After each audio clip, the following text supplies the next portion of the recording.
Let's see if this works.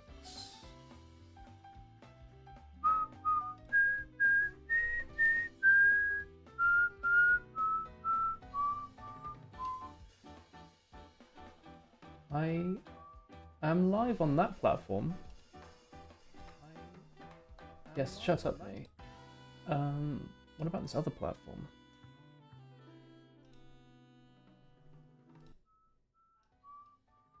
Man, that is some some delay. I am live on that platform. I guess I forgot to hit low latency on YouTube. That's like a 15-second delay. Oh my word. All right. Sure, it won't be a problem. It might be.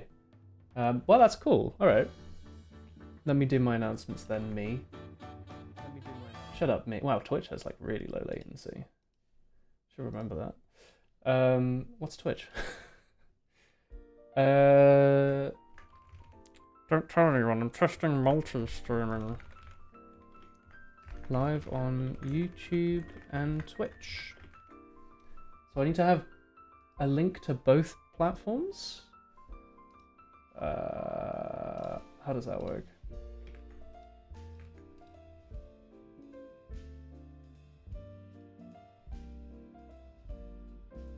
Let's try it out. Hey, I'm Yant.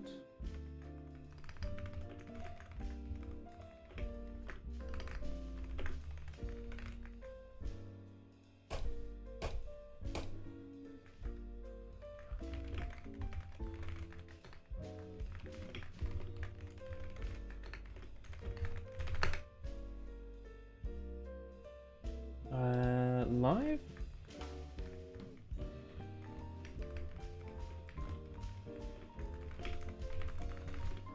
Hey. So yeah, don't tell the terms of service staff. We are testing on both platforms. And it is a test. If one of the platforms is, if it's my internet can't handle it, I will shut off the Twitch stream and leave the YouTube one running. So if I may ask, if I may be so polite, chat, would it be possible for you to check? Hey, Egg Prime. Would it be possible for you to check both websites? Just for like the first 10 minutes, and we'll see.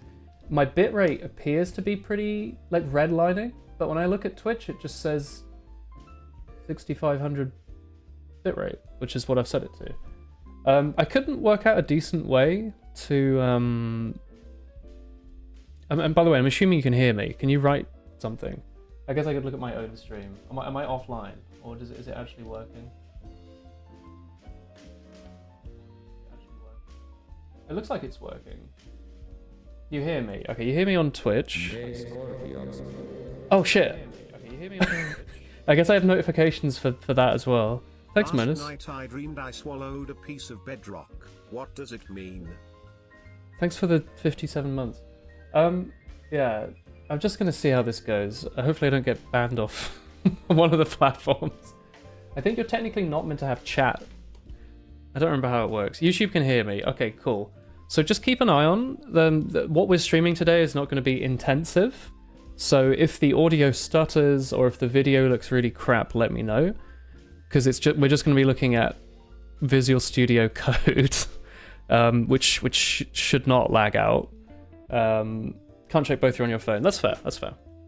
I just want to test it out. Because my internet should be able to handle it.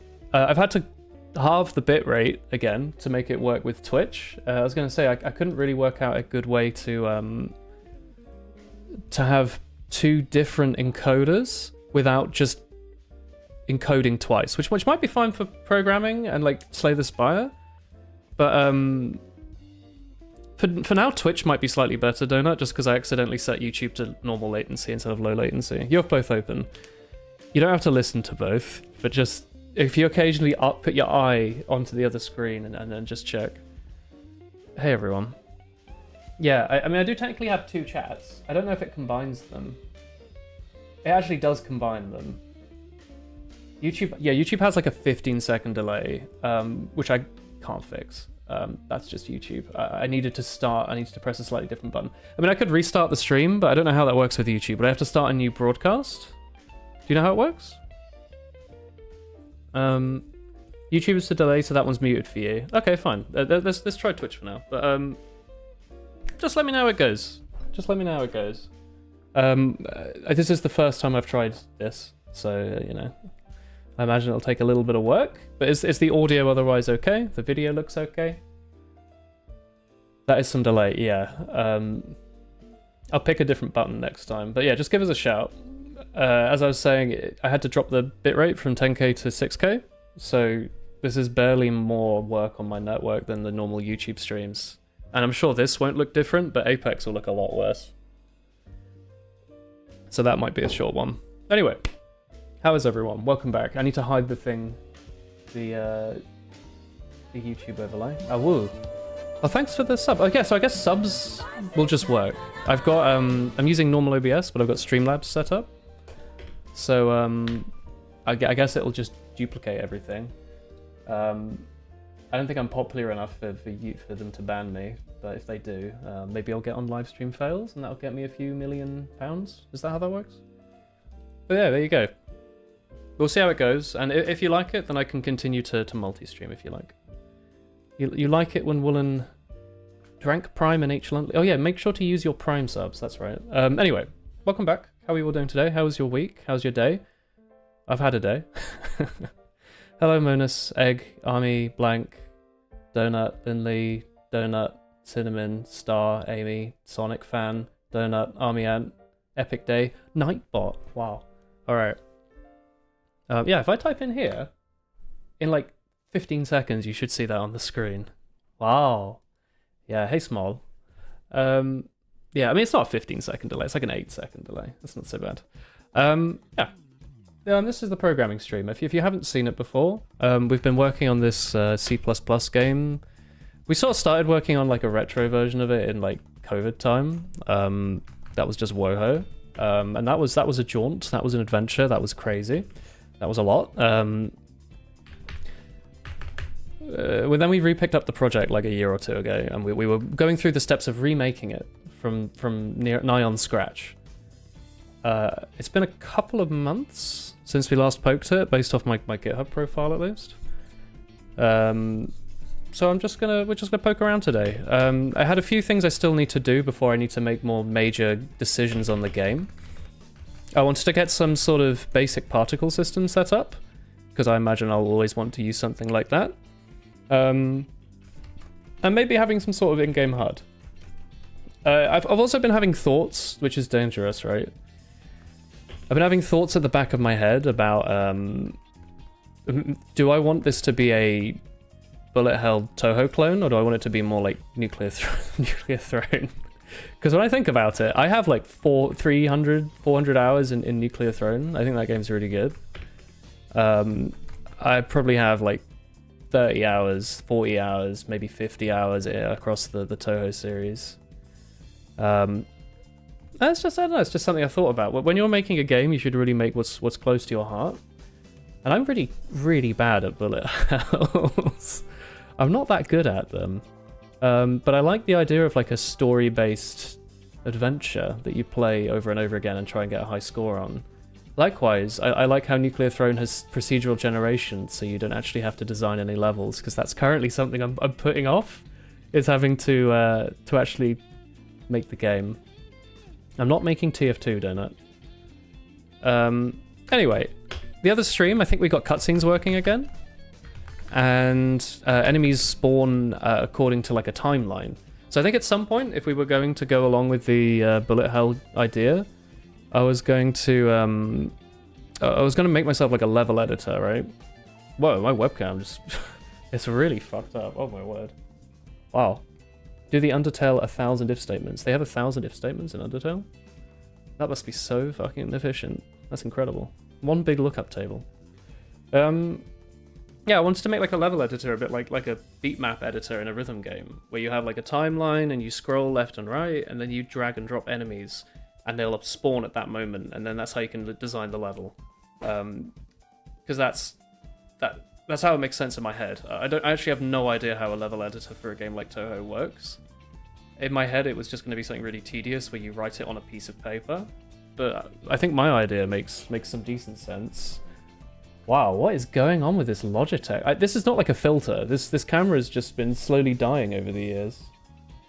And I don't know when it started. It's weird. Oh, also, chat, I got a new fleece. Do you like it? I got this from the Hamer. It's kept me warm at work today. It adds flair. Okay. It does indeed. The fleece also adds flair. Thank you. I can do it up. I can have this stick up. I can have it down. There's all sorts. It makes me feel like a professional grown-up. I'm going for that uncle outfit, if you're wondering. But yeah, anyway, let's just get it twisted. I need to think about where I want to start. Did I end the last stream in a decent way? Because I feel like often I finish these things and then they're not easy to pick back up again. I think I did have some sort of Trello board set up at some point, but it was not handy. What is all this? This was when we were trying to work out if AI was a decent idea, and it wasn't. That was ages ago. That was when I was living in the cupboard. You need to get a Parker for Christmas. You could do that. Like one with a big hood, so you can be a Generation Z.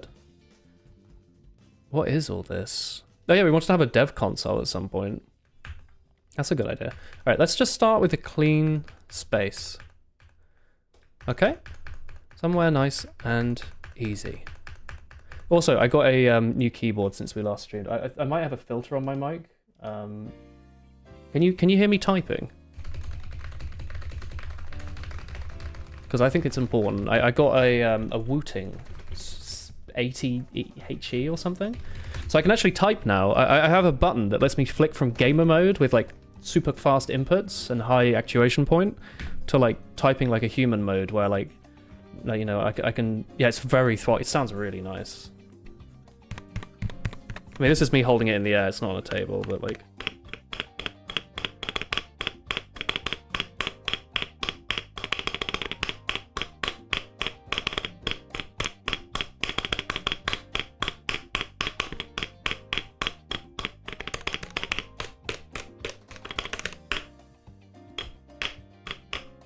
It's good, huh? But yeah, now I can actually type. And it has a function row, so I could just press F7 or F6 or whatever the fuck my keybind is on this operating system. It's incredible. It's huge, yeah.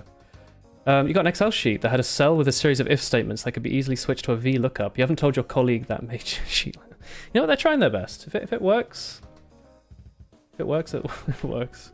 No, maybe not. Anyway. Anywho, let me try. Oh my god, we had so much crap open. Just close all. Here we go. Oh yeah, we had done a bit of work trying to extract as much as possible to JSON format, so you can edit stuff like character data, enemy data, level data, without it being in code. This is a file that you can just edit. So having a hot reload button might also be like incredibly useful. Not right now, because I can't be asked, but when it feels like I'm going to be doing a lot of work that's tweaking this stuff, having a button where you can just go, bonk, reload the JSON, kind of banging. Also, I've been doing a bit of Rust lately at work, and I'm really looking forward to not having to worry about borrowing. It's a really hard language. Oh my word. It doesn't help where all the guides for embedded Rust either ask you to use a cargo that uses the standard library, which is not really what you want an embedded, or they just don't compile anymore. Here's like an example piece of code on how to use an embedded system. It doesn't work. Oh well, we'll get there. Yeah, I kind of want to just start on the particles. We have some stuff left over from WouHou 1, which we can just use as a filler. And I've also got the idea somewhat baked into my head of particles recently, because Christina's been working on that with her mouse game. So I'm thinking about like emitters and particle lifetimes and stuff. I might look up a short little example, but for now, let's see. I should have like a little... One of these sprites should have a particle example. I don't remember which one that would be. Hitbox? Well, circle, bullet, bullet, bullet. Bean? That's not it. Bullets.png. Here we go. So I think these were some particles we used in WouHou 1. I kind of want to make use of them now. We can at least make use of this row here, just as an example, or maybe trying to have these pickups. Pickups seem relevant. I feel like no matter what game we have, we'll still want enemies to like drop an item that does something, and then you can pick it up, and it gives you some benefit. Yeah, I'm having like an internal turmoil about what direction I want to take the game. In libdonut 3, you might be able to hot reload code, assuming you want to use your new scripting language. This is when I drop libdonut and switch to using something else. Yikes! Oh no, it's cool that you've got a scripting language. I won't learn it though. I think. What would the purpose be? I know it's something you've been working on, but why would I want to use it over the pre-existing tool sets? Because this is the C++ thing is so I can keep my skills up in C++ because it's relevant to me as a programmer. I want to keep that up for my like career and skill set. The purpose would mostly be hot reloading. I mean, that's pretty useful. But it's pretty similar to Swift. Oh, that's how you get me. That's how you get me. Can you mix and match it? Like, can you write a couple of things in your little scripting language and then most of it in C++? Like, if I wanted to write one file in it, or would I have to do everything? How much cross-pollination do you have? That's not the word. Bridging.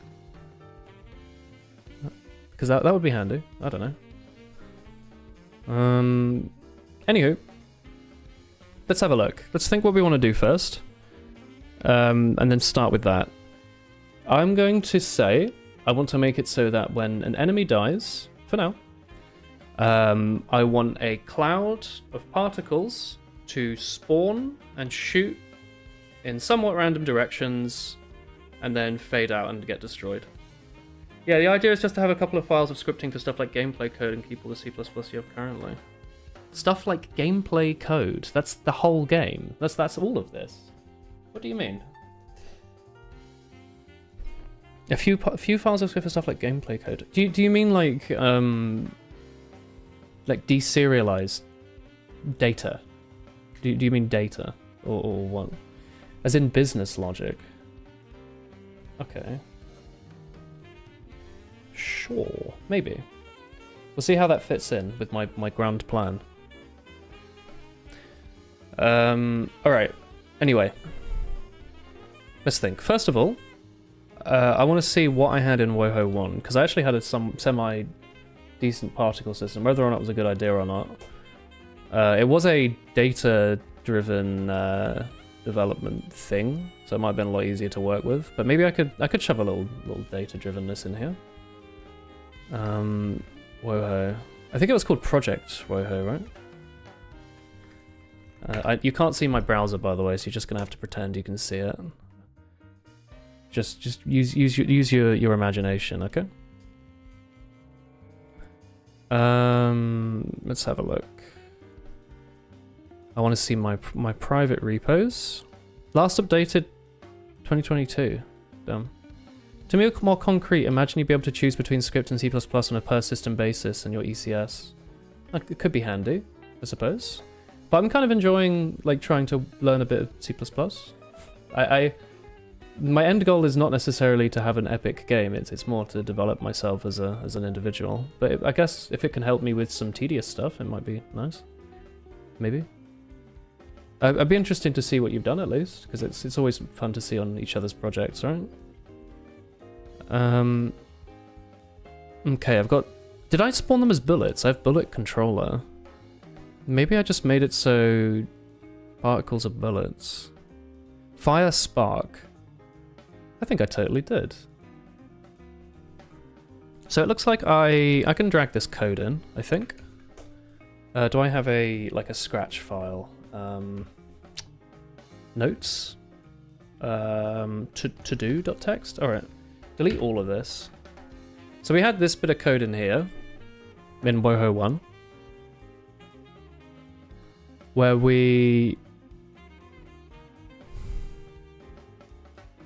had different magnitudes of particle explosion, where we'd spawn more or less. It's just kind of weird what we've done here, but I was trying to think too much about it. And then for the number of particles we're spawning in, we would pick a random speed, random angle. I don't know what collision angle is. Yeah, maybe something I copy and pasted from somewhere else. And we create a new particle. There is an object called particle. We'd spawn it, give it a sprite, give it a lifetime magnitude, and shove it in this M all particles list. Now, GitHub, will you allow me to see what a particle is? I have a feeling I did not properly segregate my code. Yes, of course not. The stuff you make, huh? No, I don't want GitHub Copilot. Bugger off. Here we go. I've got one. His name's Donut. What you're planning to use it for is stuff like NPC AI, which you'll probably want to iterate on really fast without having to recompile every time. Yeah, that's a really good use case. Fair enough. So it looks like my particle system is an extension on a bullet. It's a structure. And it just has a sprite and something called a magnitude. And it looks like a bullet is a bullet. So sure, I mean that worked, I guess. Oh, hit radius and stuff, hit angles, wow. Yeah, I was on something like COVID when I was writing this. It's just some real nonsense. Wow. Check for destroy, update position. All right, I think I've seen enough. Get me out of here. Okay, let's think about how we want to do this. I would kind of like to have a unique system, or an entity at least for particles. But I'm wondering if it's going to be necessary. Honestly, what kind of components would I need? Because really, what is a particle? A particle is something with a sprite, a lifetime, just a particle by itself. It's a sprite, it's a lifetime, it's a position, and then maybe some physics. That's it. That's a particle. You can spawn a particle, and then you can work on making a generator that emits millions of them. So maybe we want to start with that. Let's try and spawn a single sprite under the enemy when it's killed, and move on from there, okay? So let's maybe have a look at the shooting system. Where would that be? Culling system, that's the enemy system. Handle weapon. What do we do in here? Perhaps enemy system is part of it. So when the enemies need to handle a weapon, this could be similar to us spawning a particle. They get a vector, they get an angle, all of this, and they add bullet to the weapon. This looks like something we could use. And there's a component in here with a list of bullets to fire. Okay. So, I think we could duplicate this weapon system and actually just straight up create the particle system here. In my head, I'm thinking, oh, do we want to have something that deletes the particle system when it's run out of particles? Is it going to immediately get deleted on spawn? What differentiates particles from regular objects is that you can have as many particles that reference the same particle system and share a bunch of attributes. Yeah, it's normally like an efficiency thing, right? And in like GPU programming, when you're actually running this on Metal, they'll have, maybe you'll use like instancing or something, so they're literally drawing the same data. So the same data is just being drawn here, instead of them having to redesign things or reprocess it. I think I can make use of that. I think for now, I'm also thinking about the source engine, right? You know, in SFM, where you have the particle editor, it lets you have, think about like circling heart's unusual effect, right? It's like a little heart that does this. You can adjust the angle and the speed, and if it's infinite or if it has a lifetime, and the different sprites that go into making it. I think I might go with the more old-fashioned particle system for now, and yeah, just have it as attribute sharing, like a collection. So I'm gonna copy this for now to give us something to work with, like a playground. I'm gonna call this a particle group. It might be a particle system, but forgive me for now. Particle group has a particle. Particles have a start velocity. They don't need collision. That seems fine to me. I'm not going to worry about any of these elements for now. For now, I'm very much just going to give them a vector of particles. So I'm going to call these particles to emit. It's going to be a vector of particle. Add particle. I'm already thinking this feels a little silly, but that's fine. Particle. Just gives us something to work with for now. Okay. Why are you angry? The initializer is redundant. Well, that's fine. That's fine. Are you going to say it's 2? Yeah, okay, I thought so. Fine. Is this necessary? If I really just want to start with a particle, I think this is fine. And I would like everything in the group for now to share a sprite. But this is component-driven development, right? So would I apply a sprite to a particle system? Or per particle? I imagine per particle system for now. So a group of vectors is essentially all we have here. And I think that's good enough for me to start with, at least. Because I'm really trying to think now. Should I have this be one entity with many elements? Like this weapon entity? Oh god, he's already backseeing. No, I mean he's helping. You'd make it a resource rather than a component, and you'd have a particle component just that stores a const pointer to the system. Oh dear. My co-pilot's gone crazy. What do you mean by a resource? What does this mean? This is what you were just about to ask about. No, I'm just talking to myself. What I was going to say is if it's worth either... So we have all these entities, right, in this system. And entities can have many components applied to them. Should we have just an entity that has particle group attached to it, sprite attached to it, whatever? And then within that, we have just this array. Instead of every element of this array being an entity in of itself. Doesn't that start to get a little laggy? Oh, resources are context variables. Yeah, they are context variables in here. They're environment vars or globals or however you'd like to call them. Where's a resource from? Is that a Unity thing?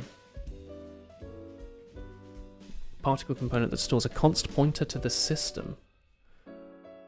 A particle component that stores a const pointer to the system. Bevy calls them resources. Okay. Sure.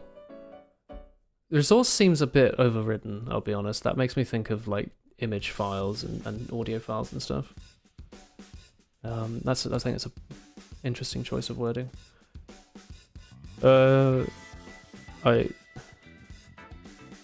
Yeah, true, yeah.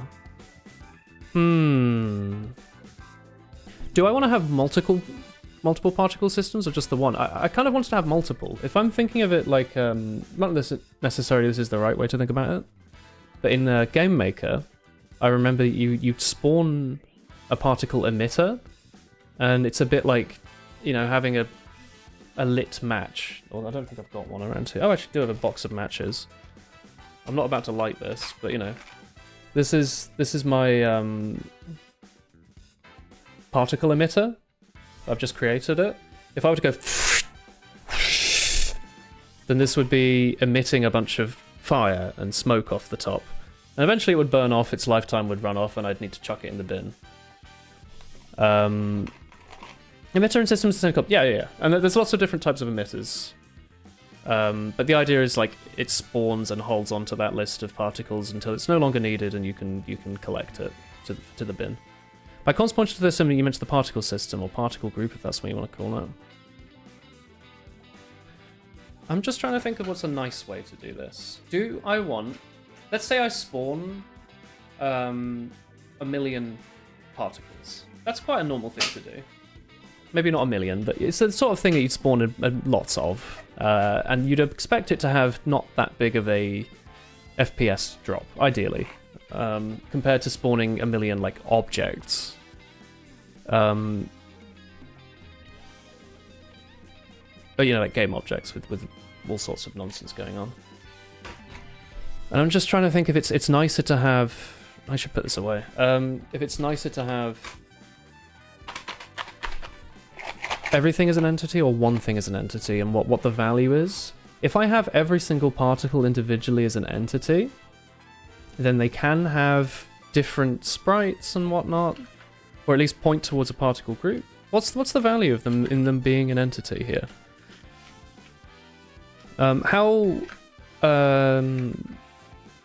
How efficient is the entity system? Can it handle like millions of entities, or is this sort of thing better suited for a more data-driven approach where it's just a big list that you iterate over? Because I understand if I have a big list I need to iterate over, then it's... Well, actually, what do I do for bullet? Let's have a look, because this is an example of something, which is a decision we've already made, right? Do we have a weapon system that, like, draws them or something? How does this work? Spawn bullet. What do you do? Because if this just creates a bullet entity, then yeah, maybe that's the easiest thing to do. And it does. I think. The things you'll want to share are things like particle mass, velocity, acceleration, sprite and stuff. You might be right in that it's better to just have them all on one entity. I suppose I could experiment. There's nothing stopping me from just trying both, seeing if there's a significant FPS drop. If I spawn 1,000,000 particles and neither option drop my FPS by any amount, then I'd just go with whatever makes the most sense from a design perspective. You know, what gives me the most flexibility. But if I know my my programming, I imagine having like one sprite that you share for 1,000,000 things versus 1,000,000 sprites. Well, one of those is going to be a lot more efficient than the other. So I'm going to go with my gut feeling for now. I'm going to have a single entity. I'm going to call it particle system. I didn't call this originally because it kind of is overridden by all this system stuff on the left here, which is potentially confusing. So I kind of actually maybe call it emitter, particle emitter. It's a known term, and it hopefully won't get too messed up with all our actual like entity systems. We have a particle emitter. It holds onto particles. That's this. For now, that's it. As far as I care. Perhaps I want to give it a lifetime as well? Is that something that I had already? I think I had something like time remaining. Invuln time remaining is one thing. I think I should just add a component that's called like tombstone or like time to live or something. We have respawning, which is sort of the opposite. It has the same data I'd store, but yeah, I like that because I don't think we have anything right now that lives on a timer, and I think this will be a good time to start. So I'm going to pop this at the bottom. Oh, you're not at the bottom. You guys should be next to him. Make that git commit nice. Okay. This is going to be called tombstone. I don't know if that's the right word, but like, you know, limited time? Time to live? Time left to live? Short life? Short lifespan? Time remaining. It's exactly the same as respawning, but the name makes more sense, and I think that's fine here. We want something that's human readable. From a pure performance POV, the fastest thing would be to have a single entity and store the particles in a structure of arrays fashion. For example, separate vectors for position, velocity, and stuff. So that's probably quite similar to what we had in WouHou 1, right? Because that just had it had a vector of array, a vector of positions, vectors, whatever. Intended position, last position, whatever, however it worked. We don't need ultra performance though. This is like a pixel art shooter. You know, we can draw the line somewhere. And I'm not really going to spawn a million particles in the game, but I'd like it to be semi-thought through. I think spawning a million sprites is pretty much never going to be a good thing. Oh, fabrics. By the way, it's been 35 minutes. Have both the streams held up okay? Is the audio on YouTube and Twitch, don't tell them, still alright? Does the video look fine? I know there's a delay on YouTube for now. Well, I can fix that next time. Do you think it's valuable to stream on both platforms? I'll check this again. I'll probably do more multis. Maybe I'll do like a Slay the Spire or something. You will spawn a million sprites and you will like it. You know what, Small? For that, I'm gonna give you this. Oh, I'm not logged in on this. I was gonna post a WouHou. Twitch seems unaffected. That's amazing. Maybe I'll try streaming like Overwatch or something, because it's a game that's intensive, but I don't care about as much as Apex if we happen to lose because my frame rate drops. Because it's not going to be on me. I'm already not very good. Okay. Oh, also, I started painting a bunch of orcs yesterday. I've been giving them different coloured shirts and trousers, and I plan on using a small assortment of paints, like colours, but mixing and matching like where I paint them. So here's like a few more guys. I'm going to be using like a sort of leathery brown, yellow, orange on their clothes, green on the skin, usual sort of thing. But like mixing it up a bit. So they'll have a coherity, but also a bit of craziness. Audio video on YouTube seems unchanged. That's impressive. It's a shame that I had to lower the bitrate so much, but maybe I could try and work out multiple encoders. SOA might make it a bit more readable than a particle struct, especially because it might be confusing that particle doesn't contain anything that's part of the particle, since some of it's shared in the system. I mean, for now we could call this particle positions, and then at that point, what's the point? This isn't a standard vector of particles at all, this is a standard vector of vec3s. And that was a velocity, that wasn't... What did you end up using to stream both? I'm using OBS with the VTuber plugin. Hi! No, what's the plugin called? It's for VTubers. It's by Sora Yuki. I can't remember what it's called though. FMTP? Multi or something?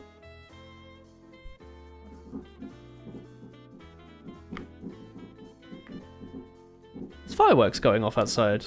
I thought Chris was smacking the staircase or something. Poof. But yeah, if it's working all right, then that's great. We'll check. And I don't notice any difference on my PC. Popcorn outside. Do you hear it on my mic? Can you hear it going through? Please don't check the news and find out where a bunch of children set off fireworks in the bins. You do. That's funny. I'm not losing it then. All right. Fine. What did I do? Let's double check WouHou. I know you can't see it. Just pretend you can. WouHou bullet controller.header. So we had a bunch of functions. Fine. God, this is so messy. Okay, a bullet has a previous position, current position, velocity, the owner who shot the bullet, whether or not it's destroyed, the graze rate, the time until it can graze. Oh yeah, I forgot about grazing. Lifetime, seconds to live, Monka S. Okay. Bullet type, boss bullet logic, standard optional. Hey, I was using optionals. It's the IDPD stopping WouHou Throne from destroying the timeline. WouHou Throne would be kind of sick though, because I already wanted to make it like a post-apocalyptic, or like, you know, like distant, short neo-futurism punk. It's like fucking something a bit unsettling, grimdarkish. But I also wanted to like, and that's kind of Nuclear Throne pilled, isn't it? I just don't know if I can make a good bullet hell. But I could, like, you know, I could make it like millions of weapon types and silly abilities and rogue elements, upgrades, that sort of thing. It's just something I've been thinking about. Hello, Martin. World War III in the Netherlands. Fuck. They're after our farmland that's underwater. Oops. Okay. Yeah, but let's have data. Wow. We have a structure of particle, pickup. Pickup's a type of bullets, fine. So the bullet controller in WouHou 1, again I'm reading something you can't see, just sure. They have a structure, they have a vector of bullets for enemy, a vector of bullets for player, a vector of particles, which are subsets of bullets. And then for particles, they also hold on to a uniform real distribution for various random number generator outputs. SOA, structure of arrays. I guess the idea would be that each particle adds something to every single array. And they're just there for aesthetics, after all. They're not going to store any special data. So...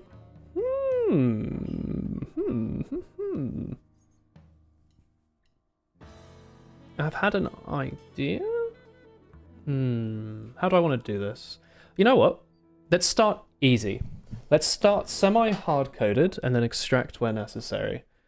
Instead of trying to overthink it, because otherwise I'm not going to write anything down. It's much easier to refactor than to just come up with literally everything at once. Make sure the array sizes don't get out of sync. Don't worry. God, I wish that were me. Will I make Nuclear Throne 3? Is there a Throne 2? Alright. Don't know what we're doing. My structure particle emitter. We're going to have particle velocity. We're going to have particle emitter dot velocity. Wait, now I'm overthinking it. What is our linear motion? Can we have components within here? Could we use that? Velocities. Yeah. I'm thinking about this incorrect. What data do I need to store? I just need positions. Let's start with that. Why was I using a vector 3 again? Can you remind me why I have a z-axis? Oh, that's what you'd name it, yeah. Should I be reusing my components in here? Like, transform has a position and a previous position. And then I just have a set of transforms. Kind of making a second entity system here. A little curious. And then I'm having a vector of vectors. Curious. Well, it's not a vector. It's not a vector in a C++ sense. It's a vector in a mathematics sense. I am overthinking it. I'm sorry. I want to have a transforms. And then I want to have a... Did I call it transform? Yeah. I want to have... what's my sprite thing called again? Character animation? Solo animation? Sprite. Do I think a shared sprite for everything is fine. For now.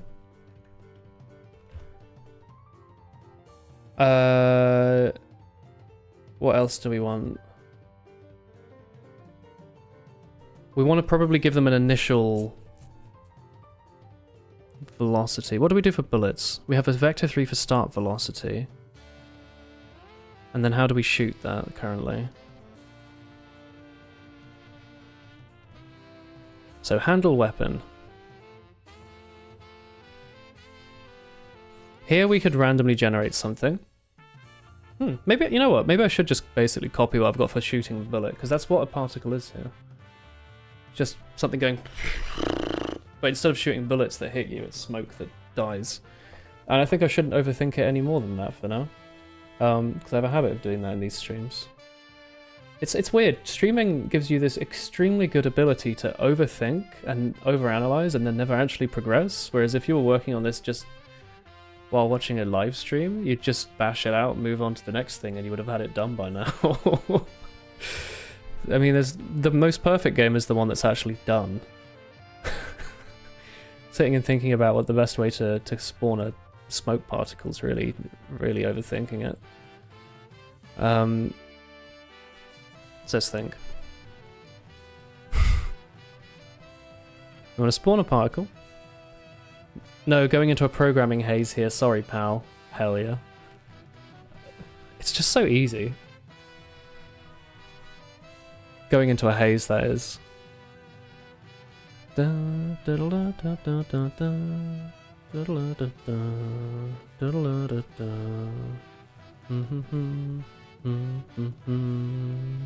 every bullet to fire, we call this... You're watching a stream and not progressing very fast with Live Donut. Sorry.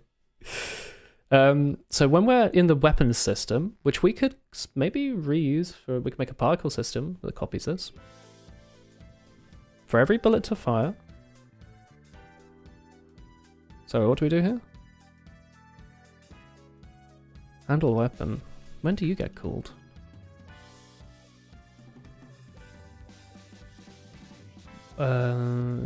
References? Oh, I'm stupid. It's 2 lines up. For every entity that is a weapon and a transform, you've only just clocked at your chap and not champ. Donut Viking champ. Yeah, it's Donut Viking champ. No, it's Sonic Fan 535. Of course.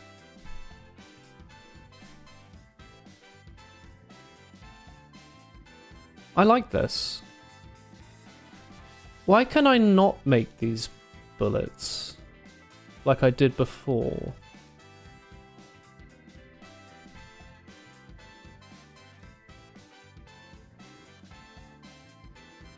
Right?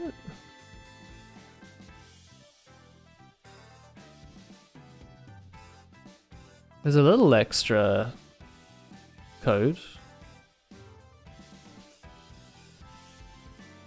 I think I've let you confuse me.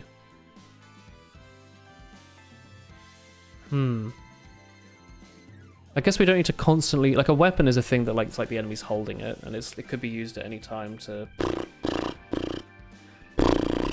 or whatever. Whereas this is more of a one and done thing. So a lot of this could just be a method, I guess.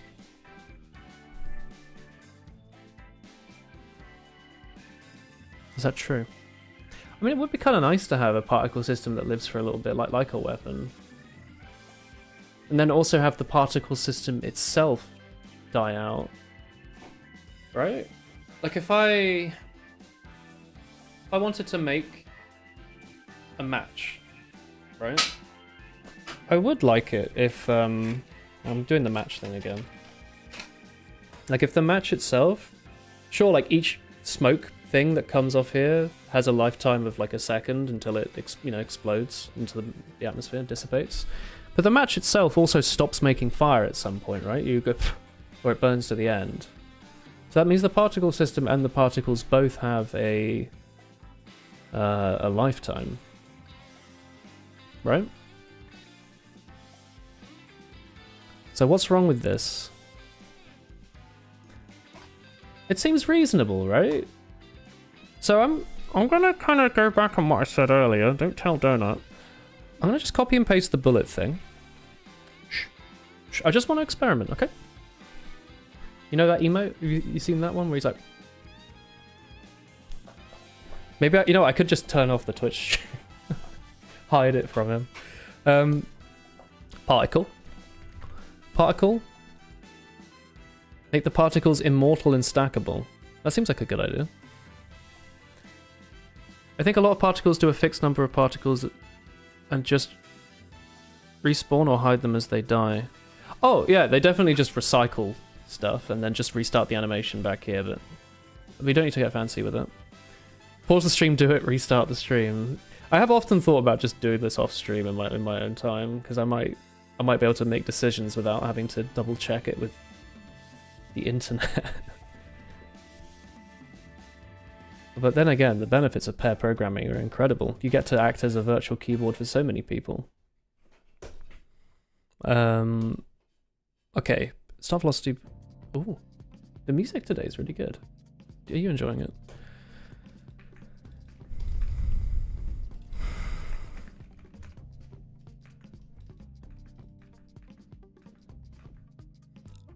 Without overthinking it too much, I'm gonna see how much of this weapon system I can just reuse. Short lifespan.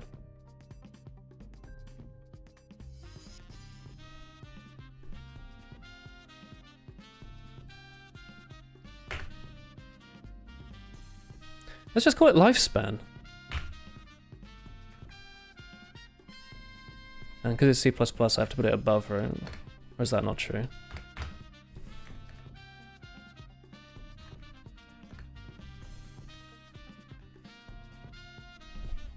Okay.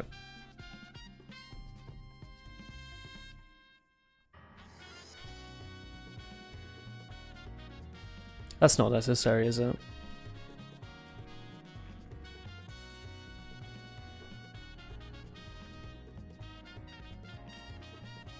How inefficient is it to have a struct with a variable in it? So if I have here, either I have a time float or I have a lifespan. Is it particularly worse in C++ to have this over the other? Does just instancing a struct have a particular overhead, or do you think the compiler would optimize this away and notice it's just the one variable? And really it doesn't matter, and as a human, reading that it has a lifespan would be kind of nice. If you're not keen on making a real particle system, you'll be fine just adding a component that shoots out a new entity. It won't be super efficient, but compared to your average game maker game, it'll be fast. Yeah, that's true. That's true. I kind of like the idea of a game that's held together with a little bit of MacGyvering, because then you get to see. That's where you get the fun. That's where you get the rocket jumping and the seam walking and Dampe. A struct with a single field has the exact same memory layout as just the field itself. That's exactly what I wanted you to tell me. That's beautiful. Gorgeous. Wow. That's useful. Fantastic. So, reinventing wobbling. I like it. I like it when a game has a little jank. Shh. Don't tell anyone.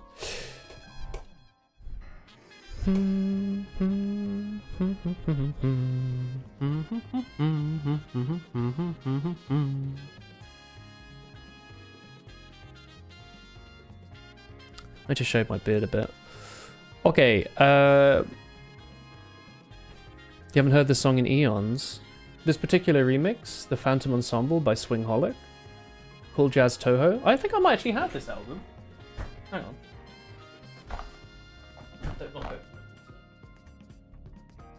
Yeah, I do. This album. Yeah, Phantom Ensemble, track 9. I actually own the physical copy of this song. Isn't that cool?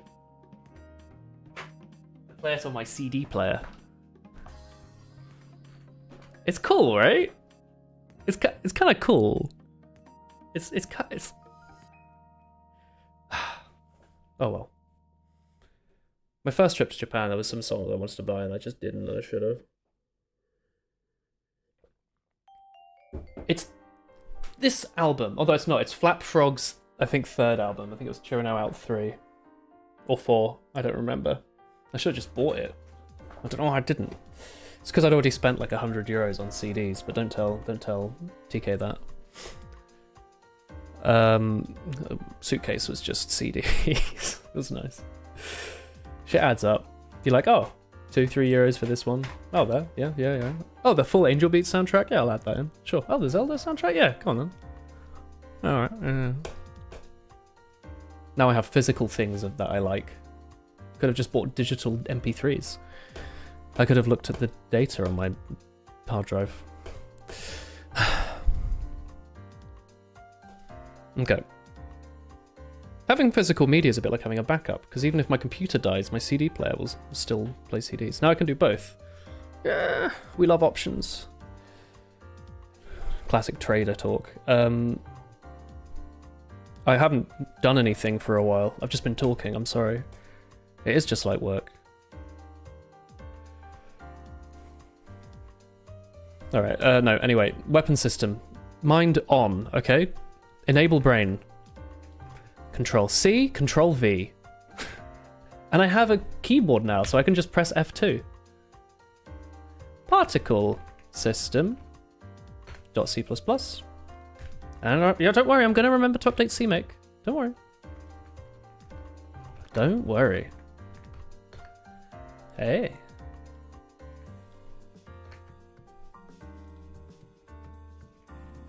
I hope that's in the right place.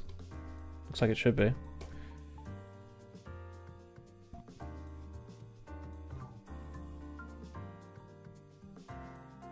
Particle system. I'm not calling it that, but that is the correct name.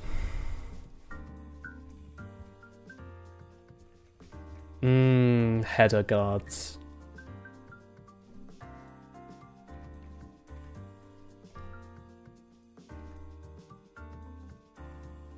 It is technically a particle system though.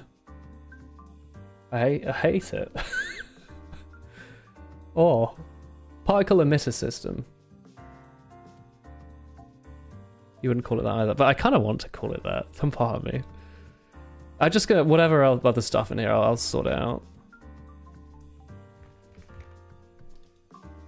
No, that's not the keybind. Find and replace, boys. Find and replace. Dun, dun, dun, dun. Da, da, da, da, da, da, da, da, da, da. Da, ba, ba, ba. Ba, ba, ba, bum, bum, bum, bum, bum. Dude, I can't believe it's been like 8 years since Lunatic Kingdom.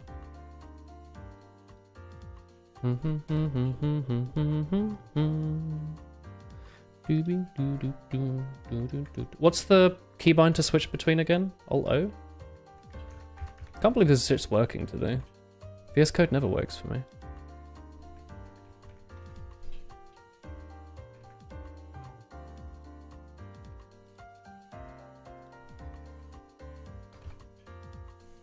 It's been 9 years since Legacy of Lunatic Kingdom. Lolk.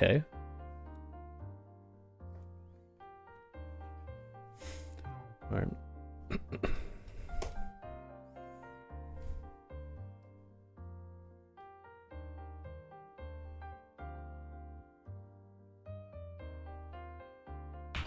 I'm so mad.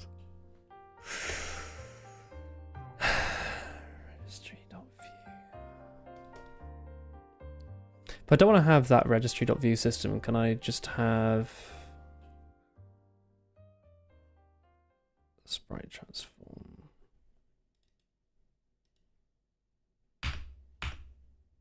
How does registry view again? It gives you a view on the registry of these particular components. You sure you don't want collision to be shared? I don't want collision at all right now. Maybe at some point I do, but for now I want them to be free-falling. I'm literally just gonna make like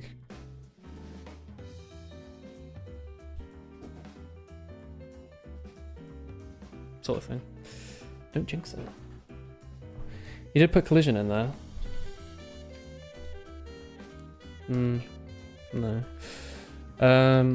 Okay. So for every particle in this system, handle it.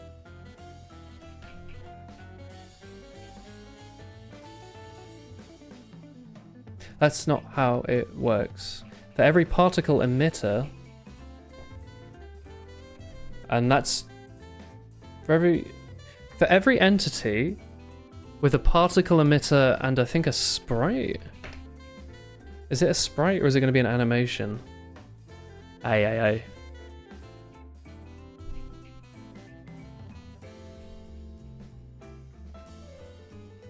You missed the Karl Marx beard.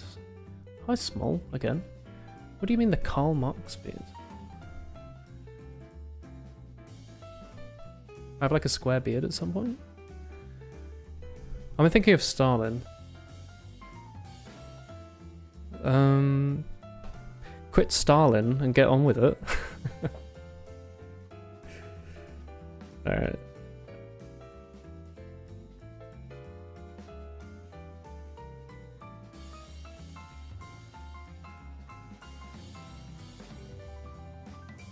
What's the difference between a sprite here and a animation? When I spawn a bullet, does that thing have a sprite?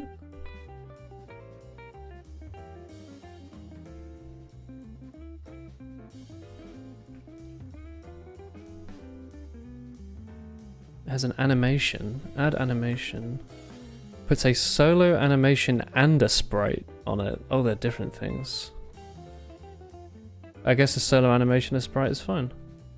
I mean, I could have the fire look different based on the direction it's going, but I'm not about to do that. You probably use the entity's transform component for the fire position. Probably. I've not looked that hard at it. I'll have a look in a minute when I get to writing that part. That sounds like a suggestion. I can only think of one thing at a time though, I'm afraid. Otherwise you get this stalling. Oh wait, hang on. Clang format's about to... Yeah, whatever. I hate this default formatting. I'd like it to do like a break after each of these. That'll be nice. You're saying it because you already put it in. Okay. I need to think. So while we're checking the particle system, we look for every particle emitter with I think a sprite and a solo animation, is that correct? That seems wholly unnecessary.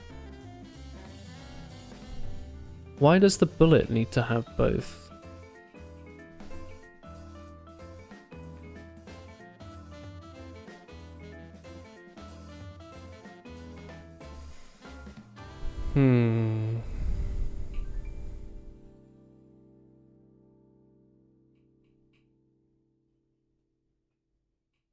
What is a sequence?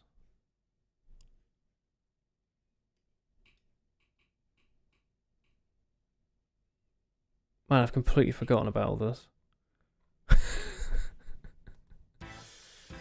I don't really get why you need to have a solo animation as well. Am I doubling up or what? What's the point of this? Why do I have both of these? Am I losing it? What? Why? Is it just to have somewhere to hold on to it? This is this. Why do you need two? Sprite is the current state and solo animation is more like the state machine. Yeah, so is sprite is when it ends up being drawn. Okay.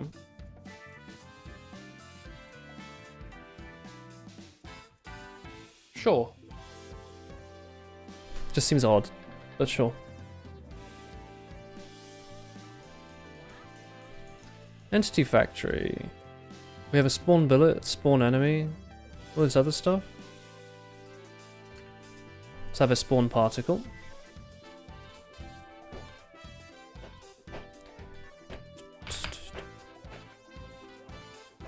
Living area. Living area. Oh, it's the cull zone. That's handy. Yeah, I'll reuse that. Thanks, me.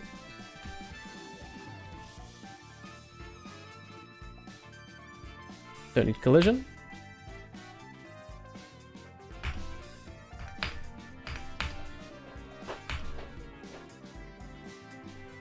I do want an animation though.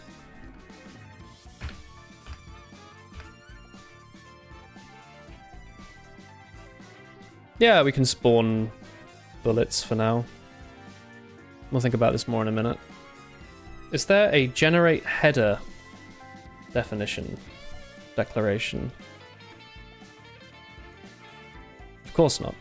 That would make too much sense.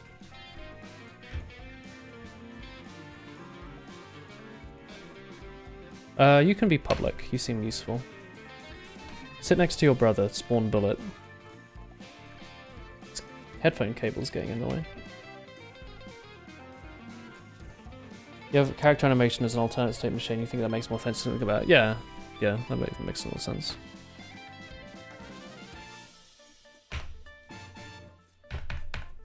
It's nice to have a more full keyboard for this sort of thing. Alright, that should be fine. So now whenever we want, we can spawn a particle. Yes. Is that right? No. At this point, we are just going with that idea that every particle is its own entity. Okay. We're doing a lot of decision making and talking here. Do we just make every particle its own entity? And then at some point, if we want to make it so we have pickups, those are just an extension of particles that have a collision that do something? Is that so bad? I mean, there's a bit of overhead. I'm really trying to think. Which it might surprise you.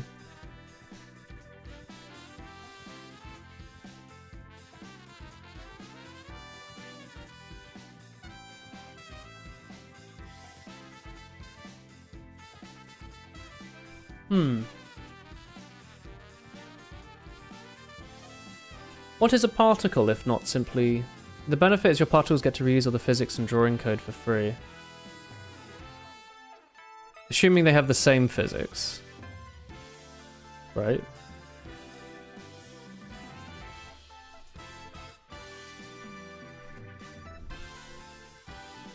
Oh, do you mean as in if I make them all separate entities? Because then that's sort of what I started writing here.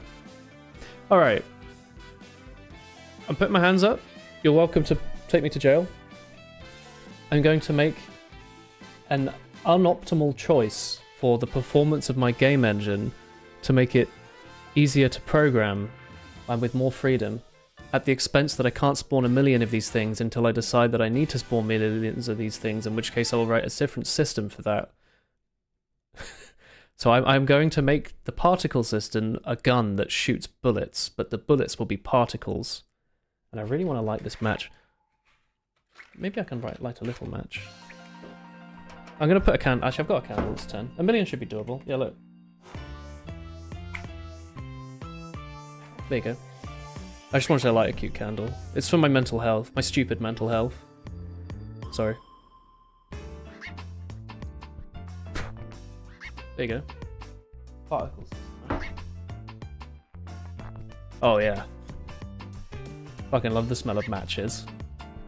Can't wait for next month's programming stream where you curse yourself. I cast a powerful hex. Like that.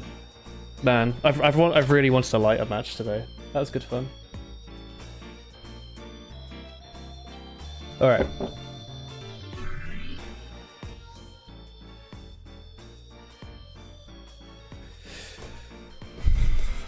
Particle gun. No, particle emitter is fine, but it is a particle gun.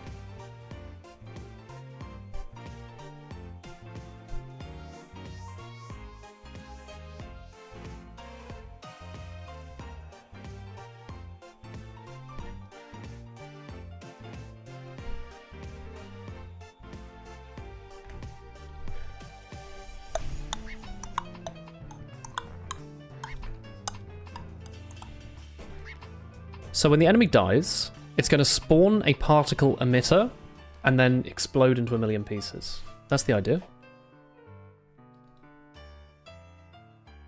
Spawn particle. I guess add life. We need to add something called add lifespan. No,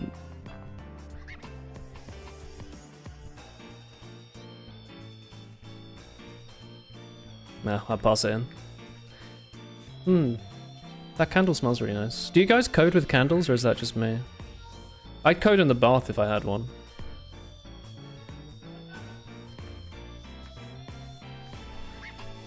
Stupid mental health.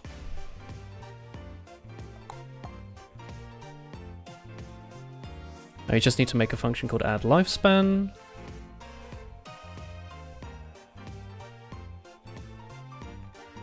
In an attempt to salvage my mental state, I don't program. Good idea.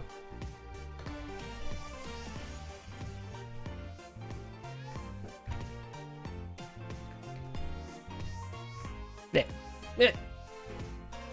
I'm still getting used to this new keyboard, if you couldn't tell. I just switched to gamer mode by accident. Oops.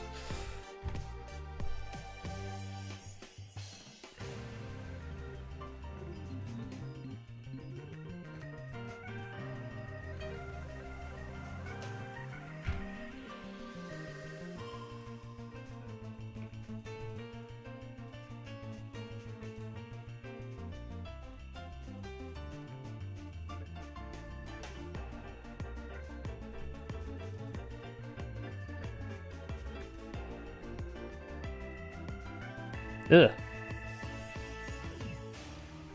There we go. Getting used to a new keyboard is a fate worse than death. That's true, but listen to it.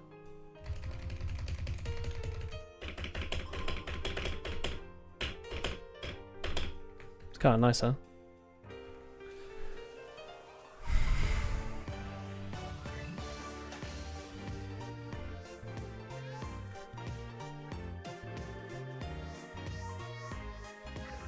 Weapon system copy.c++.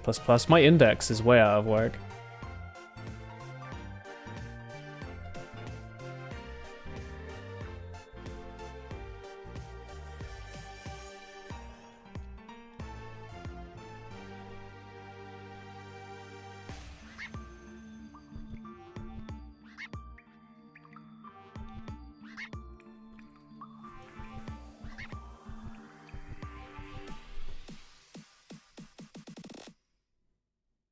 What am I doing?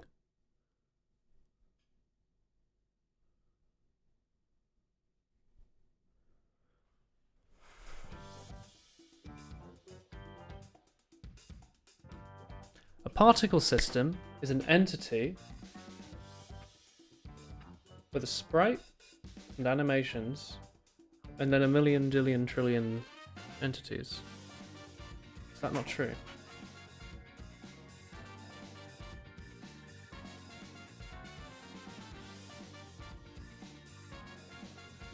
Man, programming without coffee sucks. That's why I use a 12-year-old HP keyboard. Harry Potter.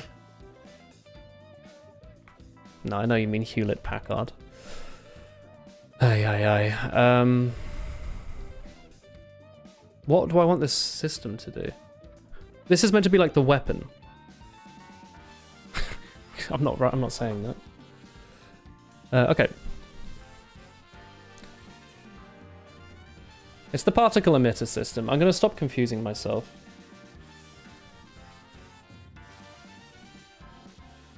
I'm going to have to update CMake, don't worry.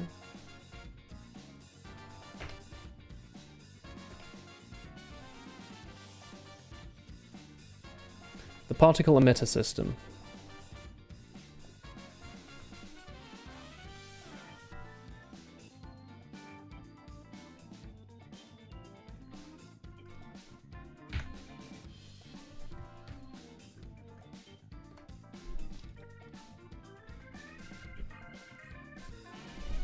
Should have called it particle gun, it would have made so much more sense. Just in case.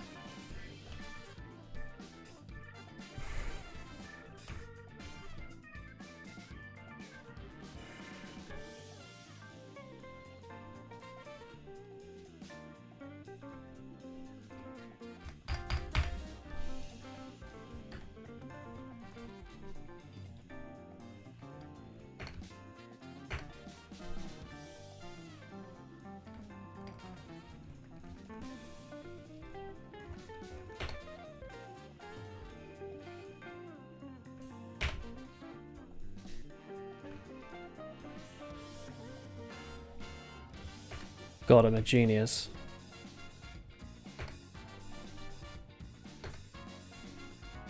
I don't know what code duplication is, but I'm hoping I never have to work that out.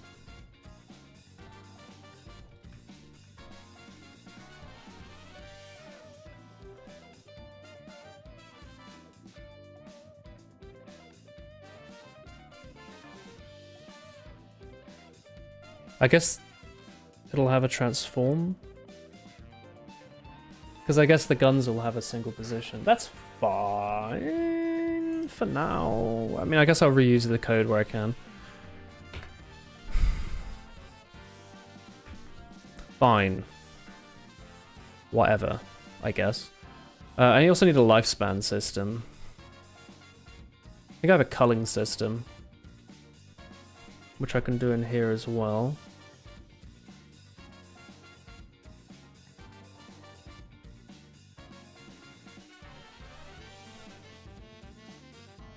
Was it the respawn system? This thing. Steal that. The culling system. Oh, you're becoming big. Good to see. So for every entity with a lifespan, if the lifespan's time remaining countdown, then remove lifespan from the entity. And I don't think I need to worry about any of this.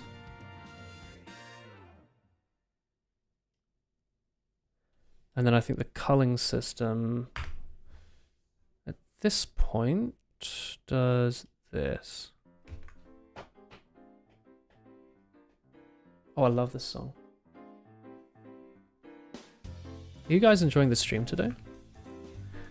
That's easy. I think. I hope that's how that works. Yeah. Hey, Origin.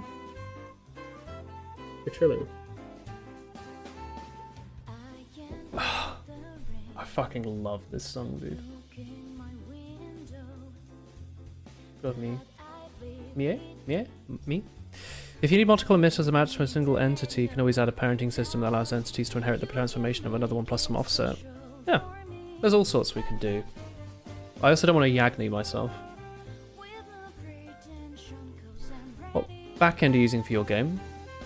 I'm using Donuts, who's in the other. I'm streaming on 2 platforms, but he's over there. He's on Twitch. He has a wrapper around SDL2 and a handful of other useful libraries like Entity, which I am using. It's called libdonut. You probably need a system like that at some point or another. Yep, I'm sure I will, so I'm going to write it when I need to. Otherwise, I'm never going to write anything.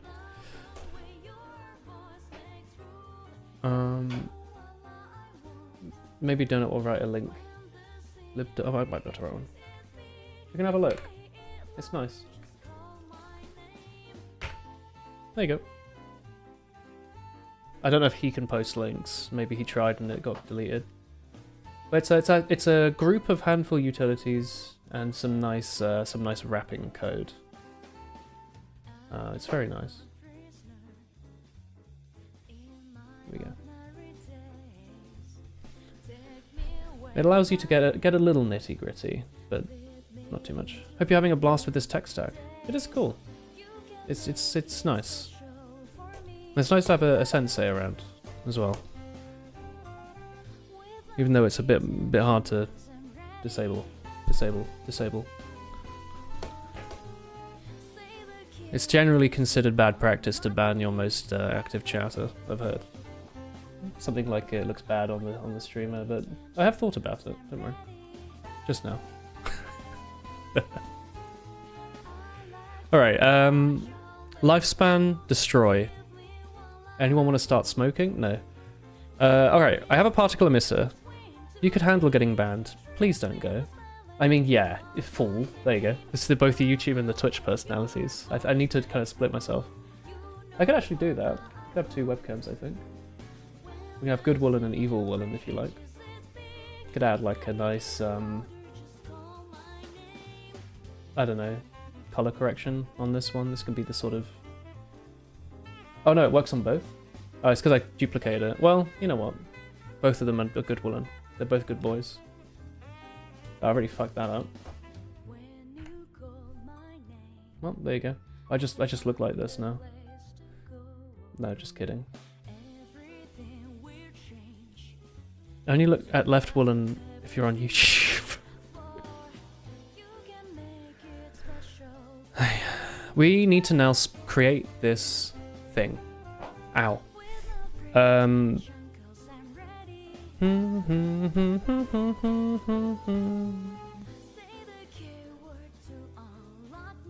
Did I have something called like system? Like all systems. Do I need to do something in game to add these systems to the workload?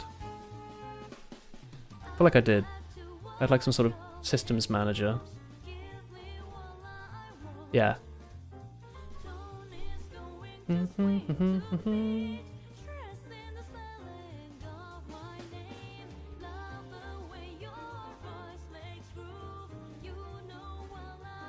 you meant if when you get to the point making a pairing system won't hurt because it will be useful for other stuff. Not that I think you should add one right now. Fair enough. The evil should have horns and the good one a ring. The best I can do is some super glue and this Scrabble mug. I don't really want to hold super glue above my head because that's just asking for problems. Here's a nice half-painted Warhammer orc, if you like that. There you go. That's right. I'm all the stereotypes. Just add a text box with the letter O above your head. That's a good idea.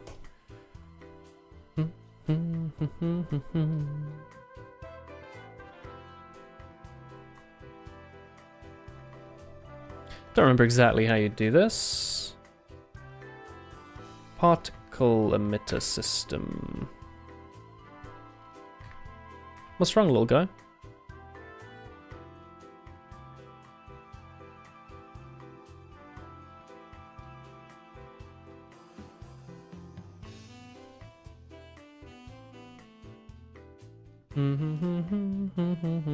Probably forgot to include it. Oh, good idea.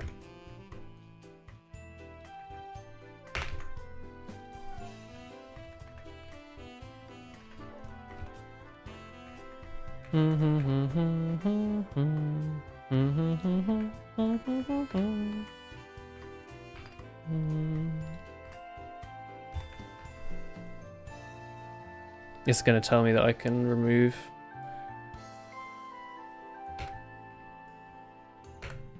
Oh. When did it start to know what my unused includes were? What update happened to this to VS Code where it started to learn this sort of thing? Private to do? I don't know. I think this was always meant to be public. It should probably all be in the file where the systems are actually added. Oh, you mean in the C++ file? That's a fair point. I assume that's what you mean. I'll leave that problem for another day. Yeah, we'll reduce it to spend in bits. Yeah, that's a good idea. The matching constructor. I think he also wanted an entity factory. That's true. I mean, I can do it now. It's not so hard.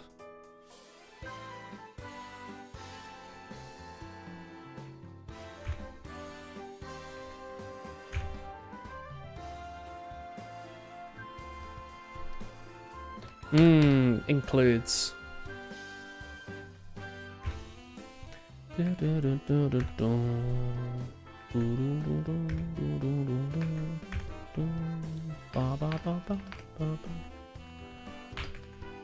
Sure, I mean, that's why obviously I wanted spaces there like that. That's just how this looks. This one's just not used, huh? I'm going to be patient on that because I'm a little cautious about how the unused includes actually works.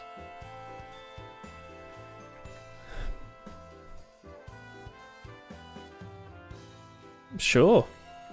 Well, don't go for it. Man, something's happened to IntelliSense. Have they added like a secret AI that actually works?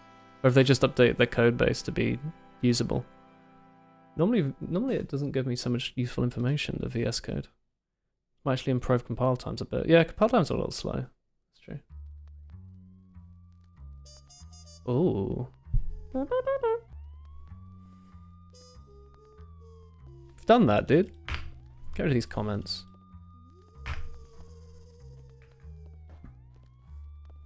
I keep leaving my comments like this.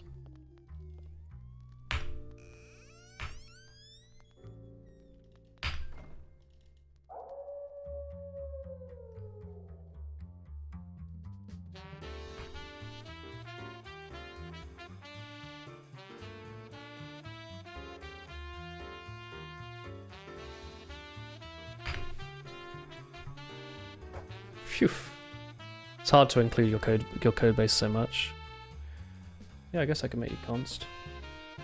But then you're not matching the header. Consider making it a reference. Fair. Alright, I'll think about this later. I just wanted to spawn a particle. It's all. That's all.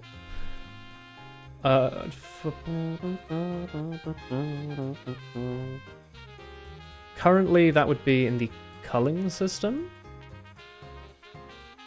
The health is low.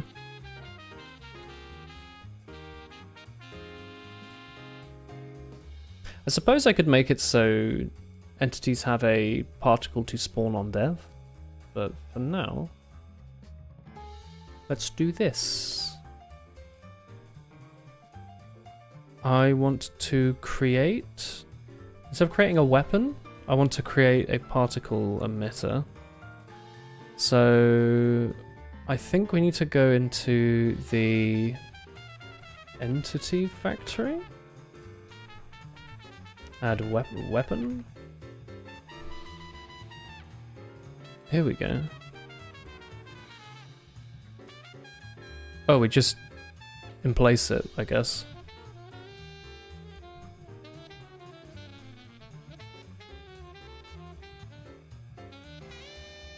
So I'm going to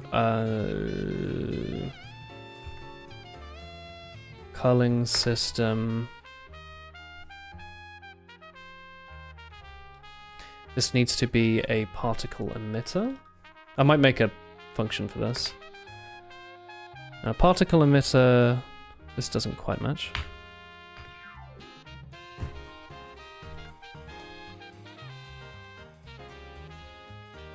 This particle emitter by default is not going to have anything.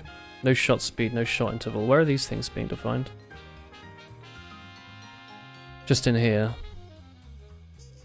So I need to, here, have a constructor. And for now I am just going to duplicate it. Instead of predictive, let's base off the basic stuff.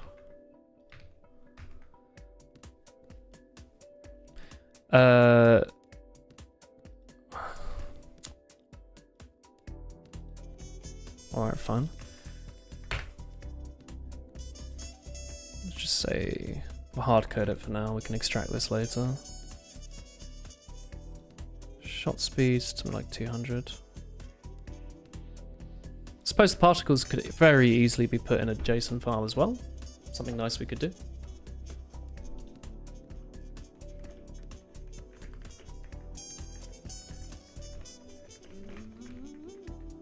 Ooh. Yeah, I suppose some particle information could be stored in JSON and then reused, and it could be maybe even just stored in the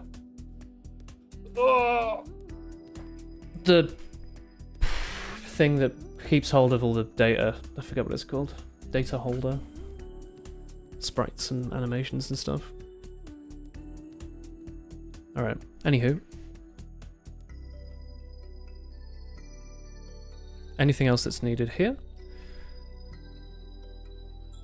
Shot interval. Not speed.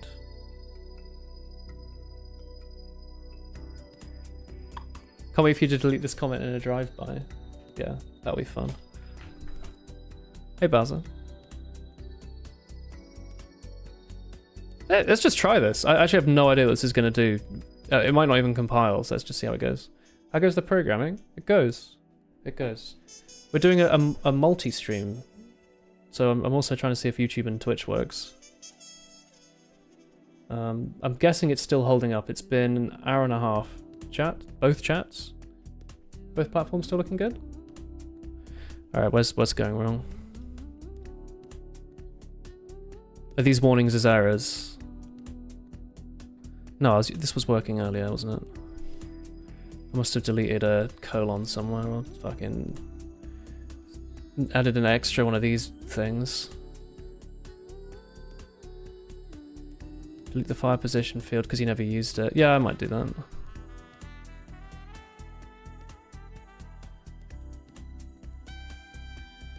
Sorry, where's this all breaking? This is copied. Sorry, is my... What did I break?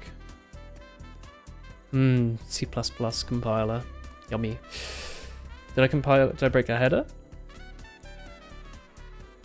Or do you think this was relying on the header for systems manager containing all of those imports? Looks like a missing semicolon in a header. You don't think it's because I cut all the imports? And maybe they were being used? I'll never know who said it. It has your name attached to it.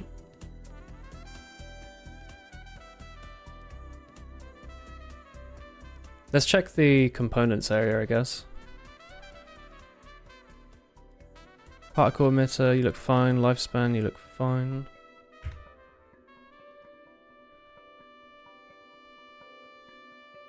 That might be it, in case you should include those headers in that specific file as well. Sure, that's fair. What does it need? Score details, view, character, select, main menu. These are all part of the main menu undeclared identifier. Yeah. Let's go with that. These are components, right? Did we move the components in here? No. Whoa, where are you normally stored then? I mean, this could be an irrelevant, could be C++ sending me down a rabbit hole. Main menu is part of what?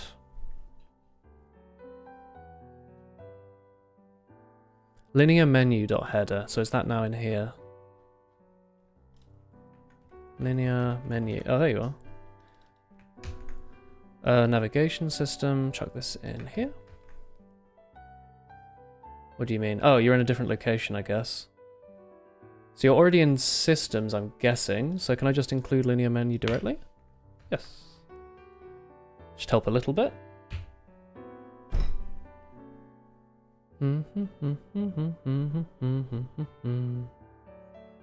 Alright, that's helping a little bit. Score details view. I think that's just going to be in the score details view file here.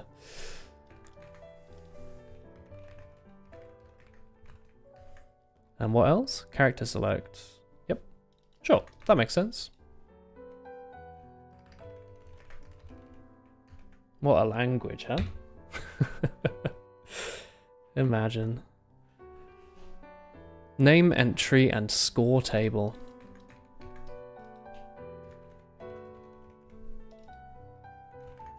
I mean, at this point, maybe I should just use Sea Lion. How much is it a year? Didn't HackKids say you can just buy like one version of Sea Lion for like €100 or something, and then you can just have that key forever, as long as you don't care about not getting the latest AI bullshit. If you just want a decent JetBrains C++ IDE, that might help a lot. Alright, this is building. Ah, there's WouHou. So, oh, that doesn't really help you, does it? When an enemy dies, or a player, or something with health, it should explode into a bunch of bullets. That I don't know where the bullets are going to go, if at all. Or what the lifespan might be 0, so they might spawn dead. I should fix this level to actually have an enemy at the start. Alright, kill the player. This is going to be really hard to test. Hang on, let's fix this first. We want to go to level test stage, sure. Enemies, I'm just going to be spawning in the 1. It's going to be at time 1. Don't need a comma. And cutscenes. Cutscene 3? Don't need cutscenes right now. If only I was using Hocon, then I could simply comment these out. You don't think you added any bullets to particle to fire? No, that's true. That's true.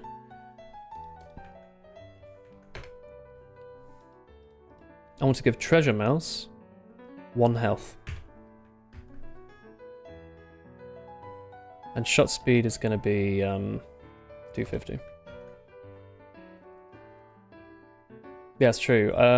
Normally, the weapons add bullet part to poor treasure mouse. That happens in the enemy system, right? They just add a bunch of bullets. So here, I'm going to be copying a little bit of what we had in WouHou 1, right? So this stuff should be definitely eradicated into a function. Where did you go? Come back. Let's just add like 50, radius 2.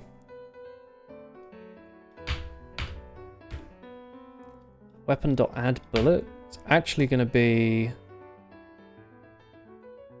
particle emitter. So I need to create this somewhere else. So like, hang on a moment. Create a particle system here. Chuck it in the registry down here.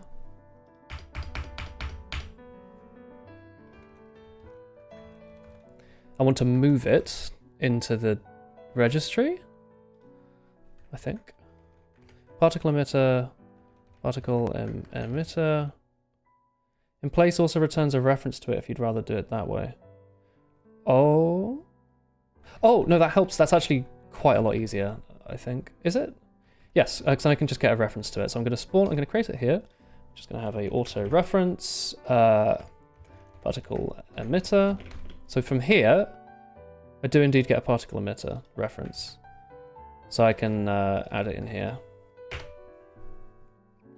Start velocity we were creating as what?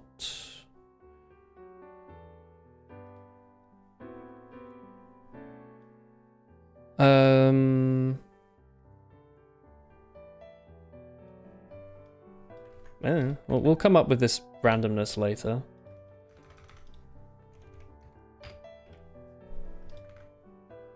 Maths? What is maths?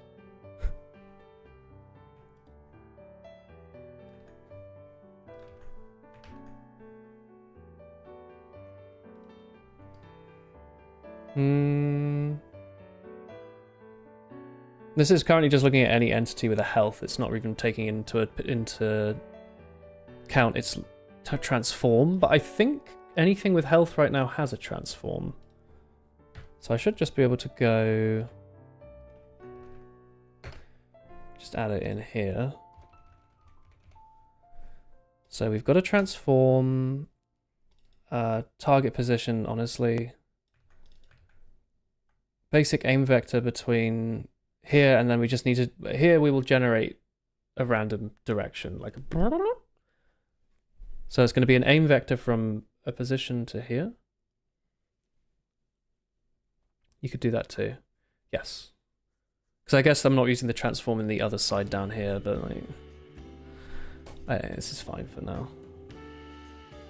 That's a good idea though, because if I have something with health that doesn't necessarily have transform... yeah. What would I add that would have a health but no transform? Maybe the particle emitter itself might not have one? That's a good point, me. Or you. I don't know. Yeah, no, I think that's a fair point to bring up.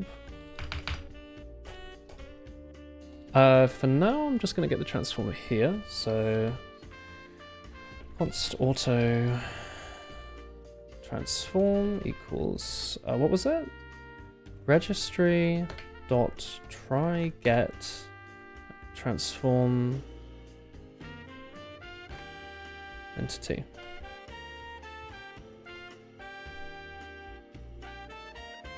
And try get gives you an optional? Or what? Does it just crash? If transform.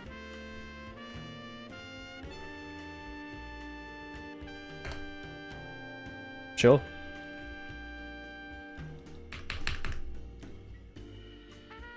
Oh. Dot unwrap? Sorry, how do I use optionals in C++? Transform const is a pointer. Oh, I need to point. Fair. Yeah, I got it, dude. It's a pointer, so it's an optional reference. Yeah? Okay. Undeclared weapon. Fair enough. I think this would be the, what did I call it? Particle emitter shot speed. That should probably be a reference. A pointer. Ah, no, reference is fine here.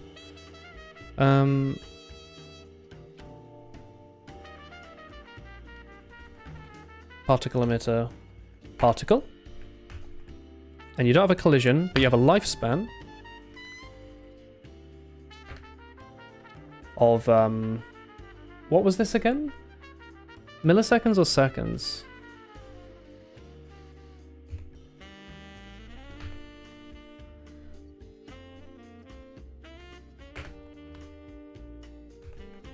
Oh, time remaining is not a float. Oh, it is a float. You can't do that?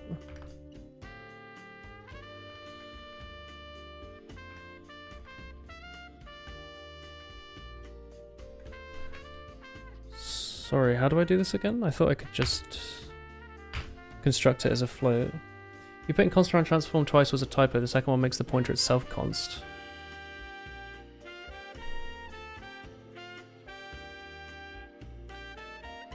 Oh, you want the... Okay.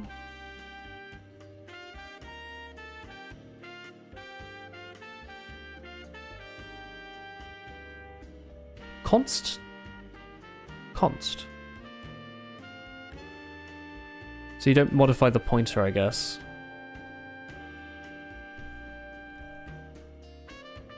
So I want this to be a const transform pointer.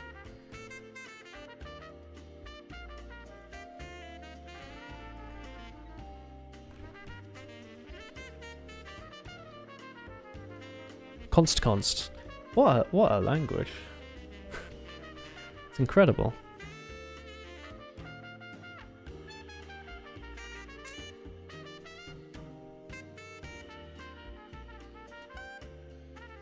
Time float duration. Really?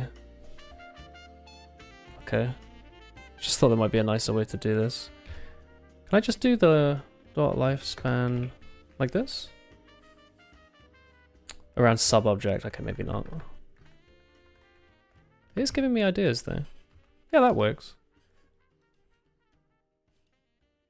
It's a little messy, but fine. And I don't want it to be that small. Let's just go with 1,000. 100 underscore milliseconds. That'd be nice. You just have some constants for that. Radius is not being used. Fine.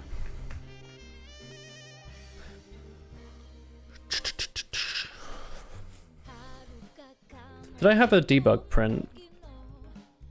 Format print line. Print error? I just want to report an error. Not throw, but just print an error.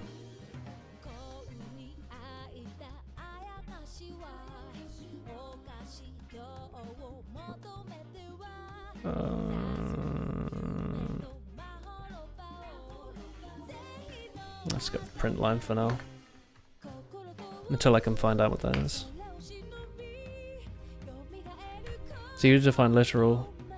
Okay. Cool. It's like a template or something.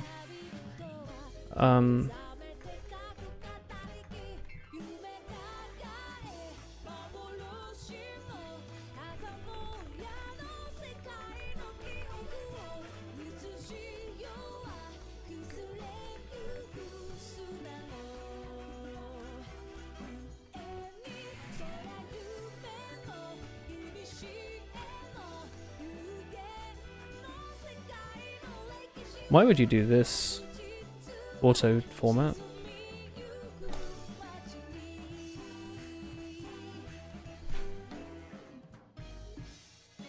For now, this will do.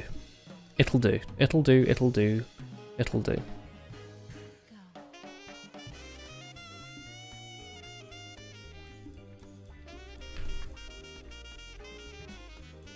Now I'm trying to think what else is missing.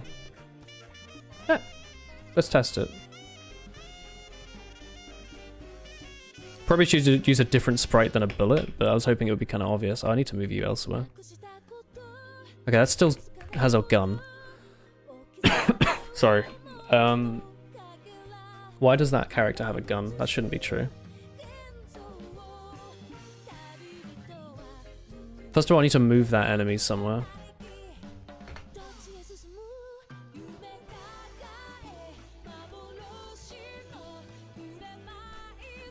Just make sure he's in a decent spot. And then I want to go to particle emitter.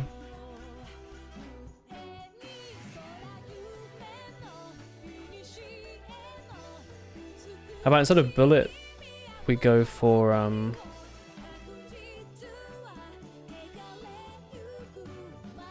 yeah, sure. Spawn a bullet 10 by 10. I'm sure that's going to be huge if it exists.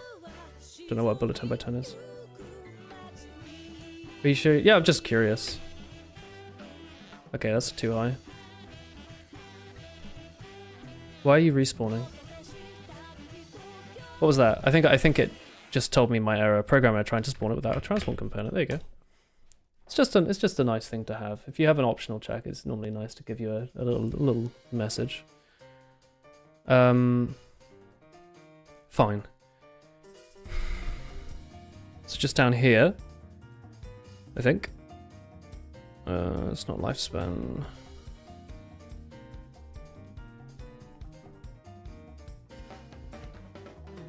Every entity with health. Why would it not have a oh, because we're destroying the entity up here. Silly me. Yeah, but it might be intended. Sure, might be. Still like to have the message.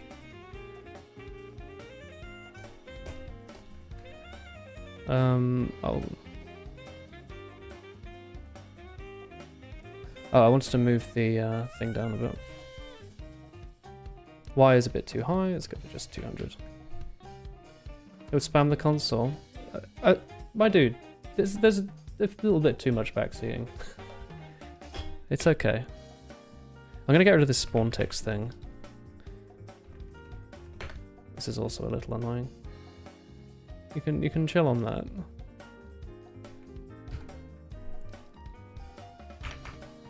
Do not worry. I should work out like a decent debugger, honestly. Just using print line is not particularly nice.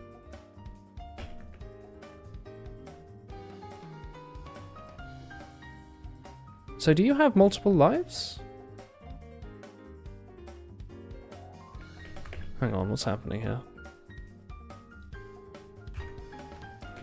Enemy Jason.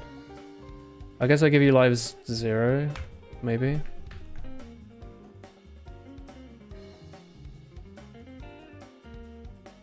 And let's go in here. Where's my debug?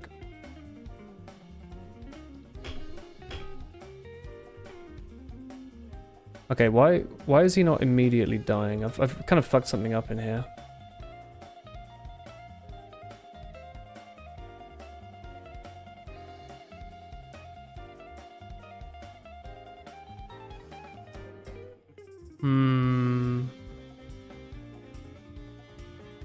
The monkey should definitely... Oh wait, I've been changing the wrong one. Treasure mouse. Wait, that is treasure mouse. Whatever. Lives 0. Am I not reading the lives thing? Entity factory. Spawn enemy. Why are you not reading that? What?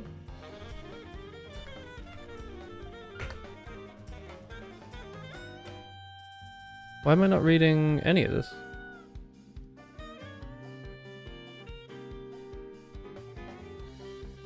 Huh. Why did you get rid of this? This is default and vol time.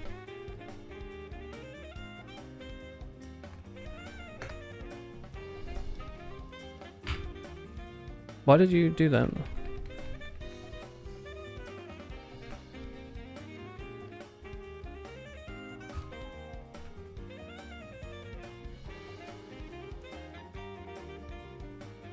Let me guess, lives is a float or something.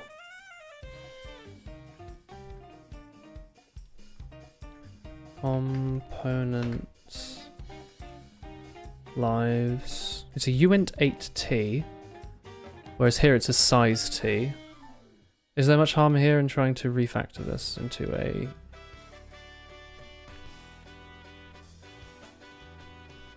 a size t?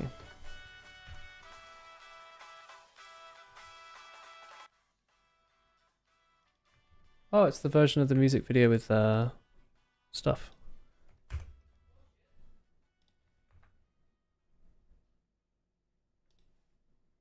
So I want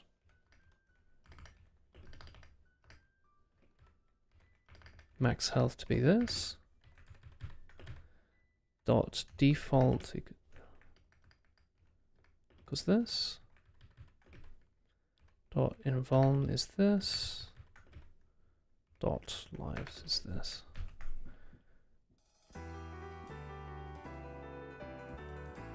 I love this music video. I don't understand. Oh, it's because I've actually named them and I didn't need to. Yeah, of course. But why are you complaining still? Health has 4 constructors. It takes a float for max health. Is it because these are floats instead of time floats? Or maybe I need to construct these. That would make some sense. So it's something like this, right?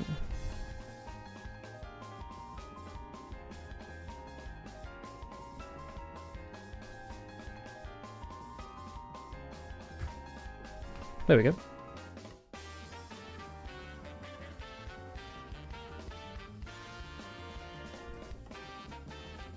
Okay, that helps a little bit. And now I would like to debug as to what is happening on spawn.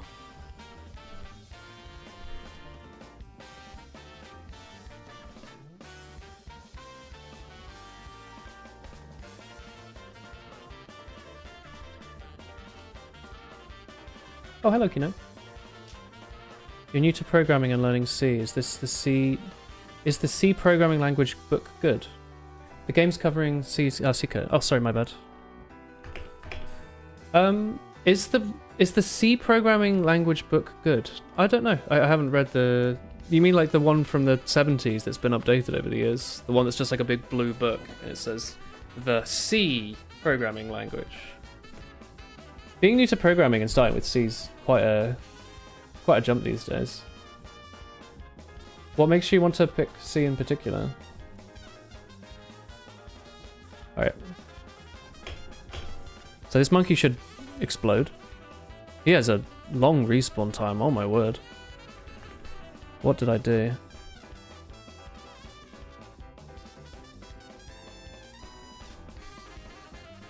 I reckon that this time is way off what it needs to be. What did this used to be? Like 1.5 or something, right? It's in milliseconds. Okay. Just do this for now.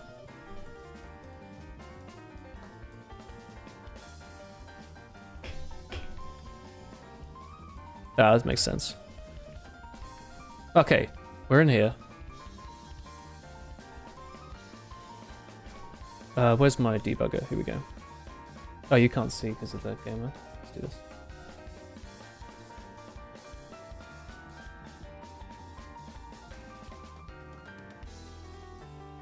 Alright, so it's creating a bunch of particles. That much makes sense. You've heard C... You've heard everything is C-like, so if you learn it first, everything is easier and it teaches you how processor works. You can go for it. It's a language. It's always better to start from somewhere than nowhere if you want to start a new something. Most people would say C's a bit of a rough place to start because it's very old, honestly. Many things might have originally been based on C, but a lot of programming languages have moved away from there. We had this whole bit in the middle with object orientation. C doesn't have classes, for example, which a lot of languages do have, and now we're moving away from classes even towards more functional programming. But if you just want to learn some basics of programming, I'm sure it's fine. Give a flick through the book. it's well regarded, I'm sure, for a reason. Just make sure if it's your very first programming language that you try and keep things easy. You know, do the exercises, but maybe try and stay abstract. You know, learn about variables and maths and assigning things and doing some calculations and printing to the console and that sort of thing. Try not to get too bogged down in pointers and references at the start.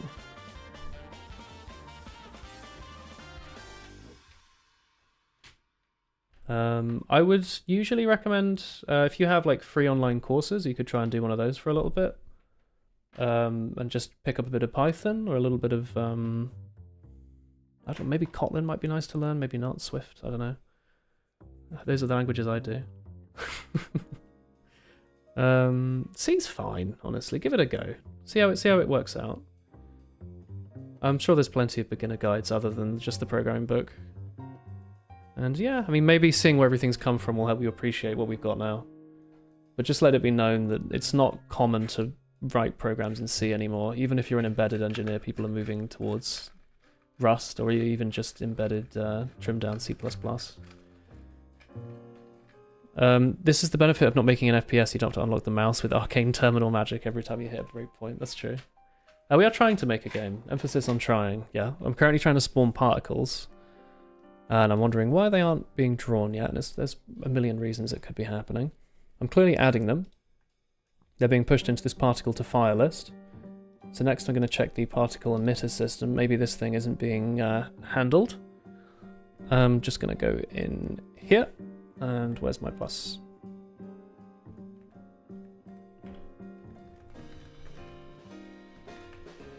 Oh, the monkey's gone. Great, I didn't need this breakpoint. Okay, the particle system does not seem to be... The particle emitter system is not ticking. Even though it should be. For every system in current systems... What did I learn first? I started programming in... well, I tried Blender first, let's not even think about that. I tried programming in Game Maker when I was like 6 or 7. I did that for a couple of years. I actually made public my oldest videos on YouTube. And you can see like my last years of using Game Maker when I was like 14 or whatever. So I'd been doing that for a while. I thought that was a pretty good way to start programming. I don't think it is now, but as a kid it was an engaging way to learn. And then I went, well, I went to school, obviously. We did sort of web languages, HTML and programming. We did, what am I thinking? Visual Basic, C#. Went to uni, we did Java, Python, C++, tiny bit of C. In my career, I do Java and Python and Swift. Not so much Java these days. Tiny bit of Python, tiny bit of C++. I've been learning Rust, but it's absolutely not a beginner language. I have a lot of trouble with it. I've been doing this for a little while. I honestly think Python's a really good place to start. No, Kotlin. No, I'm using Kotlin. I'm not using Java. If I can avoid it at all costs, I will stay away from Java. We use Kotlin quite a lot. Kotlin multi-platform is an amazing project. But I move between Kotlin and Swift being my favorite languages. They both have their ups and downs. Swift often, just because you have to use Xcode for a lot of stuff. At least what we're using it for. But they do, Apple do release meaningful improvements here and there. And certain things like async await are now becoming first-class citizens, so that's helpful.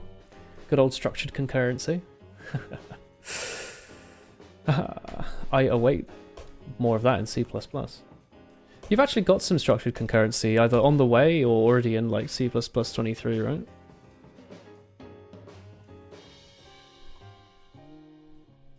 What am I doing? Systems manager. I want to make sure I'm emplacing it properly. So when I'm loading the play system, I'm making a unique particle system and shoving that in. That seems fine. What's wrong with this? Is there a... Systems.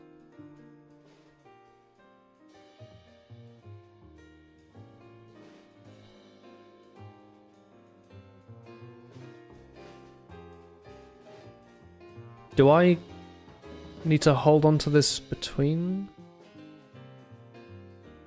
Don't think so, right? What is going on? Sorry, my particle emitter system in here is never getting ticked.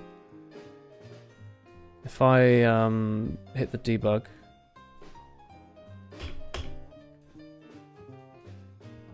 Yeah, this is never ticking.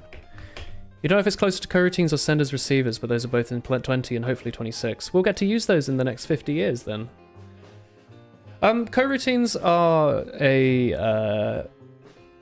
they're in the ecosystem for structured concurrency. Coroutines help a lot when it comes to writing structurally concurring code. I can't say that very well, but coroutines are fucking awesome. And I'm guessing senders and receivers are your sort of listener pattern. I can't think of the other word for it. Listener pattern's not it. It's a way you can implement the listener pattern. Why am I trying to light this match on fire? Sorry. I should stop playing with fire. There's I can't remember what it's called. Normally when you read through a file, a text file, historically you'd have to read the whole text file, create a buffer, and then go through it line by line. But there's something they're adding to C++ that's called like a collector or something, which lets you go through it, word by word, character by character, without reading the whole file. And I think that's going to be a huge deal. That's something else though, I think. I can't remember what it's called. It's got a fairly normal name as well. Why are you not ticking, little system? Come on.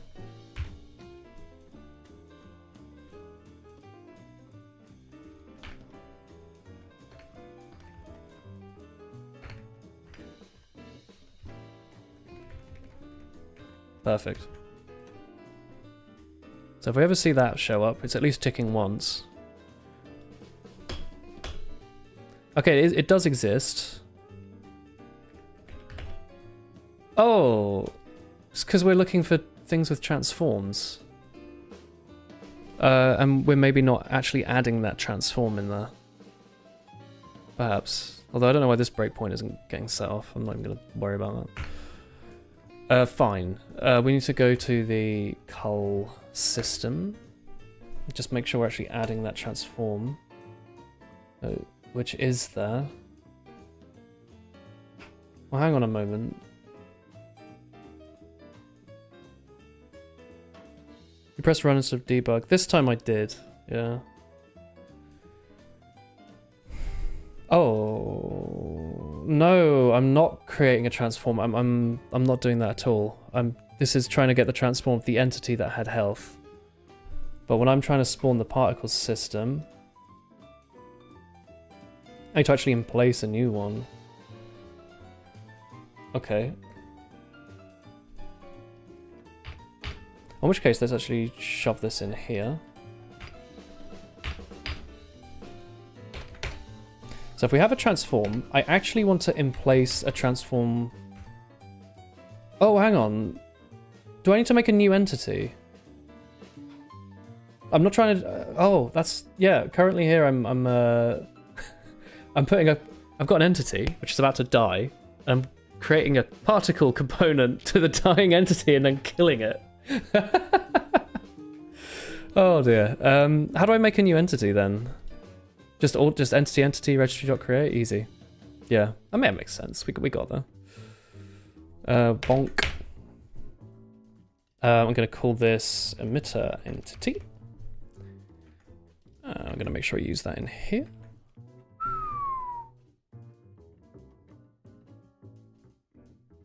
And then I also want to registry dot in place a transform to this new entity using the old transform if it will let me.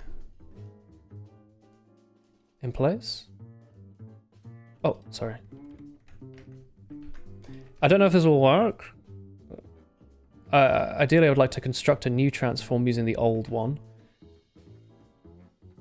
You wonder if creating while iterating a component view is okay.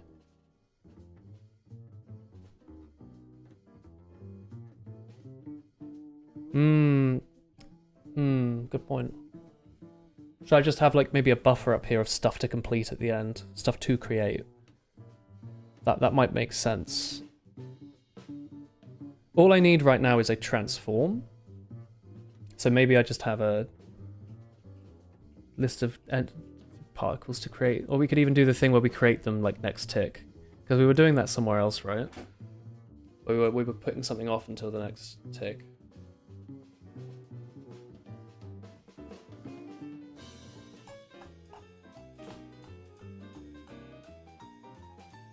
It might be UB/not allowed, so yeah, the list of particles to create would work. Do you want to just find out what happens?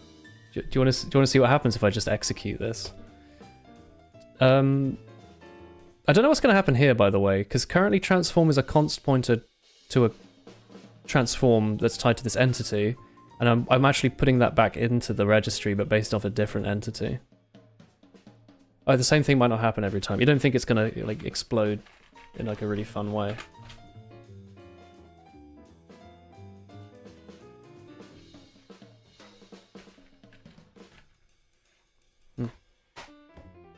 I should make this chat bigger, then you can actually see what I'm talking to. Chat background. Do I still have this background? Does this still exist? It looks very transparent. Yeah, I don't...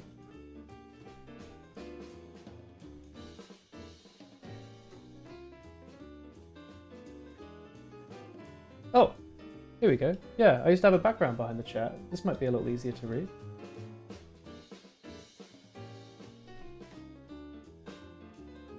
Just for now. It's nothing too fancy. Just a... Don't want to screenshot it. There you go. Just something a little easier to read. Kind of cozy in here. Yeah. It could explode or it could work by accident. Alright. Let's just do it up here. Okay. I'm going to something called particle standard vector of particle emitters to create. I'll think about this more in a moment.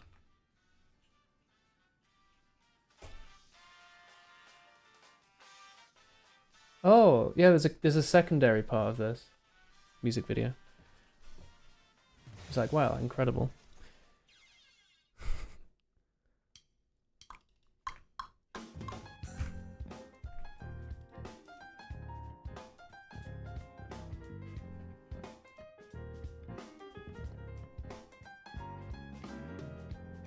Goodbye, to-do.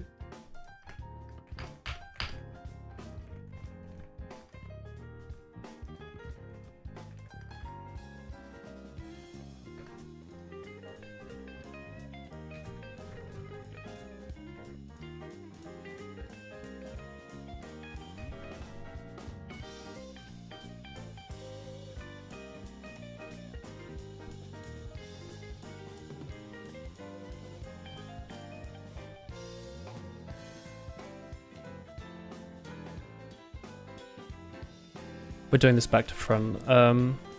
Actually, does in place back return the item that you just placed? Like a pointer to it? Auto. Emitter equals this. A. Okay, maybe not this. I think I should maybe store the transform somewhere better.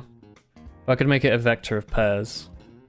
Just pairs a thing in C++? Like tuples? Standard pair? I think that's a thing, right?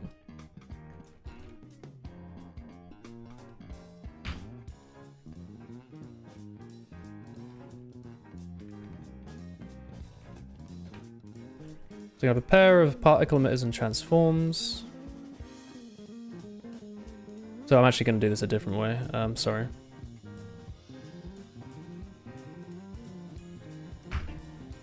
I'm going to create a particle emitter here. I'm going to create a transform based off the current transform, a copy.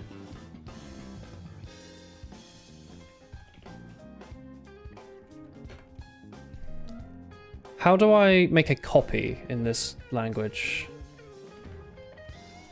Whatever that syntax may be. We do it down here, we're adding particles, and then just down here at the bottom we can say emitters to create dot in place back, and then I want to do a standard pair, just a pair of the emitter, maybe a standard move emitter and a transform copy. I'm gonna guess that this needs to be a standard move, because I don't actually want it in here anymore. I will read chat in just a second. Oh. Whoops. Did I define structs inside of functions? Oh, to have a copy of this stuff.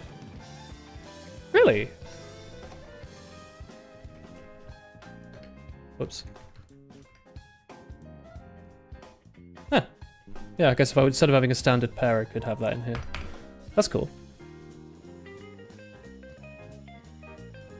How do I copy stuff? How do I explicitly make a copy? Do I just do a transform and then construct it with the old one? Are you allowed to do that?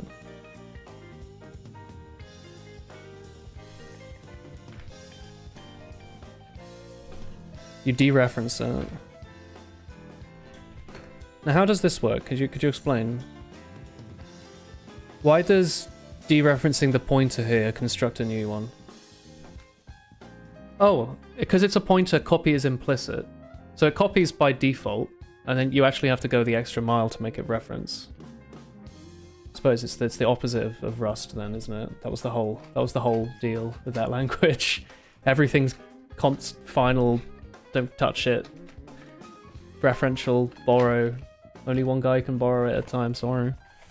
Sort of thing. The C++ is like, yeah, no, just copy it around. It's a pointer, something like that.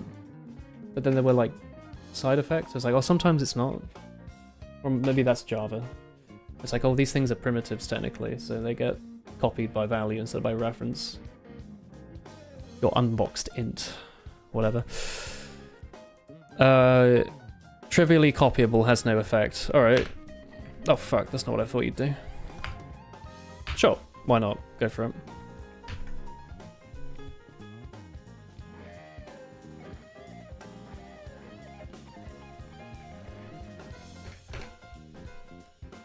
Could even put this in the particle system. I could have this thing have a reference to that and then have that create it, but whatever. You don't need the intermediate variable, there'll be an implicit copy. I mean, yeah, I guess I can just shove this straight in. That's fine. As long as I remember to delete the entity. Which I will down here.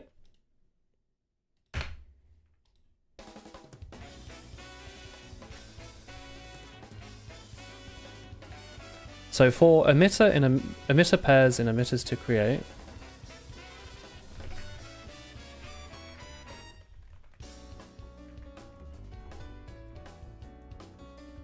Oh fuck, how do I do it in this language?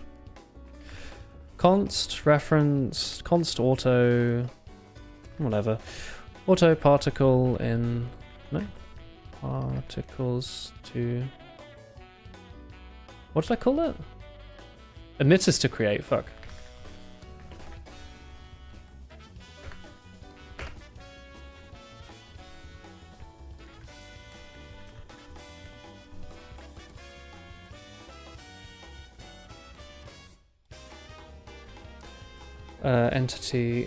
Entity equals registry.create.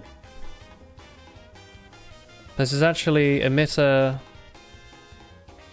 transform pair, because I am using Hungarian here. Registry dot in place. I don't know if it's just going to automatically work for this, but I'll write this. Emitter particle emitter. going to be an, oh dear, entity and emitter transform pair. Transform pair dot first.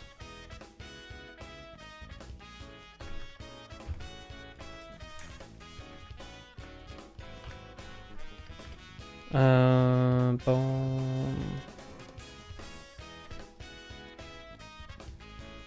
There you go. The for loop can destructure the pair into an auto. Ooh. How does that work? Auto reference to a emitter. Oh, it's what I've been doing in the entity system, huh? That's nice. That's really nice. What's this paradigm? What's this called? Just it's just part of smart loops or what? Pair destructuring. We were doing this before. Implicit naming. Structured bindings. That's really nice. Now, when between 1970 and today did they add that?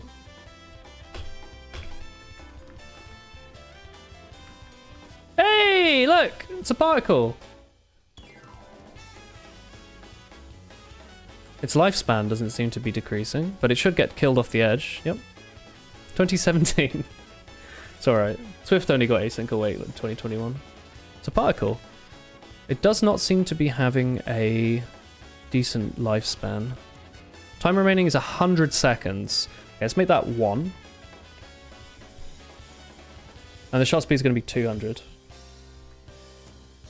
I also want this monkey to stop shooting me. Treasure mouse.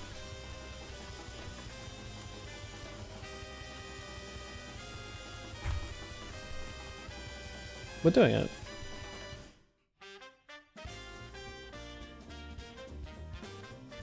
You know what's going on, but you're impressed. Thank you. That's all I've ever wanted.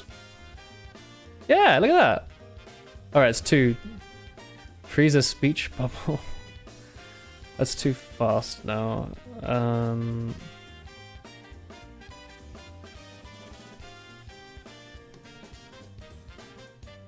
Let's just do this. Let's just do this.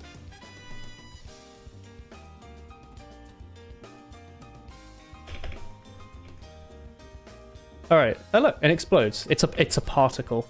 So now you know what we can do. And there should be 50 of them. I'm gonna grab that code we had in WouHou 1 and see if there's anything in it of value. We have standard in uniform distribution. I'm guessing there's gonna be include random. Let's see how much we can use. It might not be efficient code, but I think it's kind of cute to reuse stuff you had in the past. It's like, you know, people get married and they have like a bit of their like mum's wedding jacket on. I want to have a bit of old WouHou in here. You know, just like a little bit in the background to keep things spicy. Anyway, in WouHou 1, I can put this on the other screen. We were storing some of these random things. Here's a little bit of a treat. I think it's kind of cute to maintain stuff. Weird that it's in the culling system. I may indeed move this at some point, but don't worry about it for now.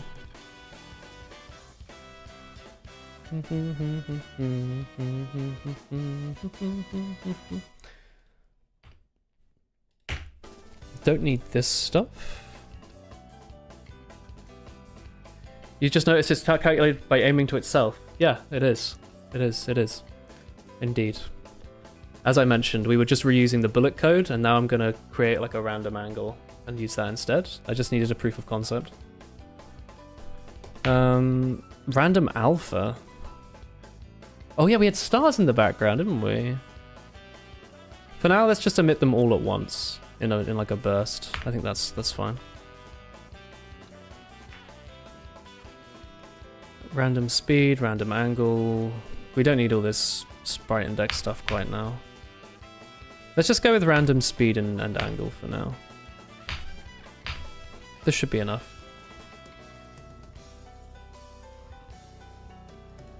They just get not a number. I have no idea. And I don't massively care, because I think it's fine. Testing is testing, eh?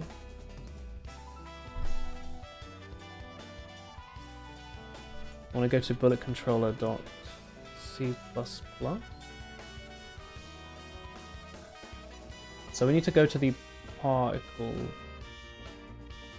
What was it? Fire spark? Okay.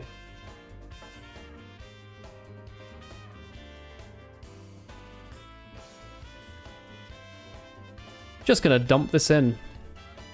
Don't tell anyone.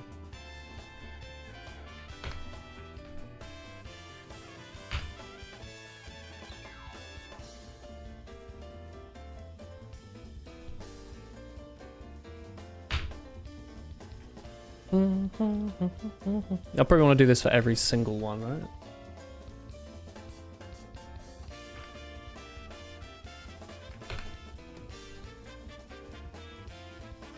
And we need to, I think, construct the random number generator somewhere. So we're not going to need this.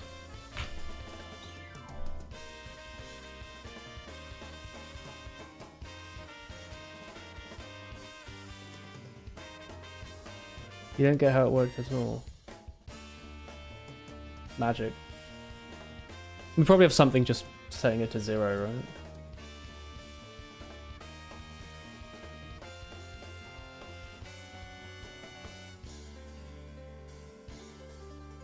And where are we creating the random number generator? Because we need to be constructing this somewhere. Oh, we're sharing it. Was I just using one for the whole program? I guess so. How do I create one of these?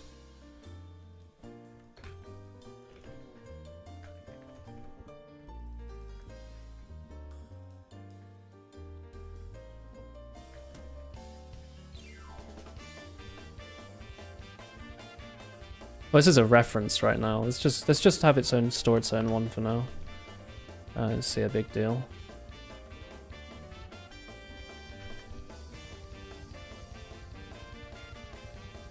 Oh. M random number generator is being passed in from somewhere.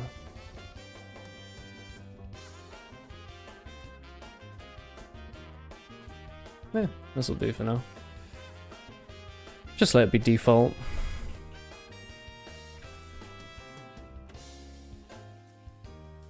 So here I've got a random speed and a random angle. I don't know what that is actually. I'm a little curious. How random is it?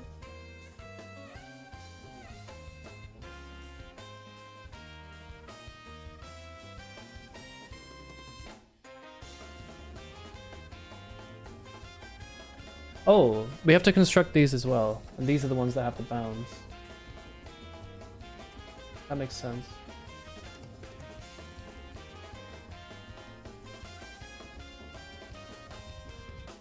That makes sense.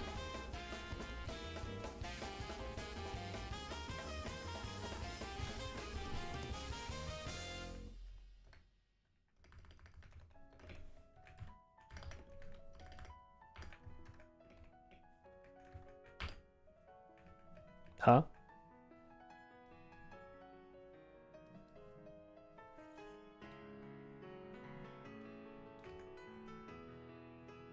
The reassignment doesn't do anything right now. That's fine. I'm in the middle of writing it. Don't worry.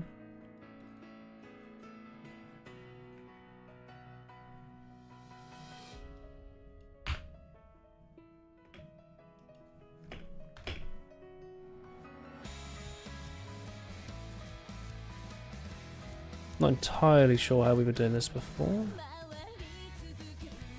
I'm too tired for this. Dude, I'm gonna get copyright striked if you keep playing actual music. Jump me back on Tokyo Neat. Degrees to radians.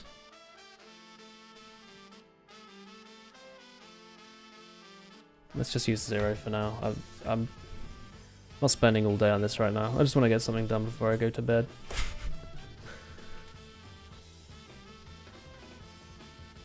So speed is going to be...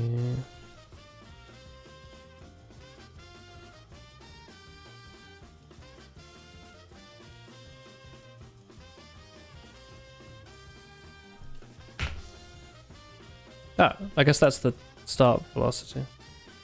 Give it a random seed every time. You can use standard random device for that. Oh, thank you. This. In the constructor init list. Oh, just up here, yeah. Yeah, I should move this stuff up, huh? Whoops.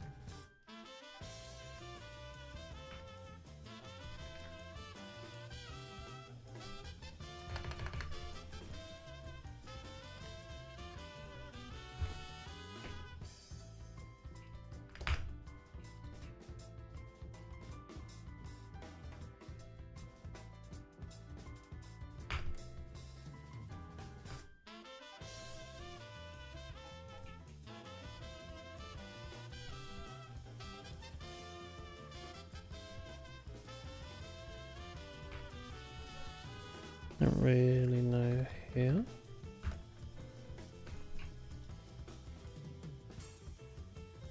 What did you suggest? Standard random device.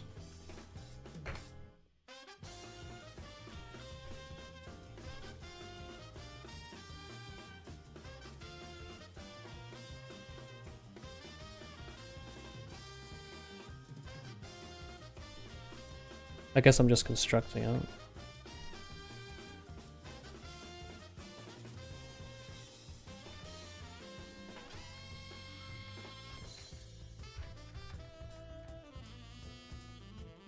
Not what I wanted to do.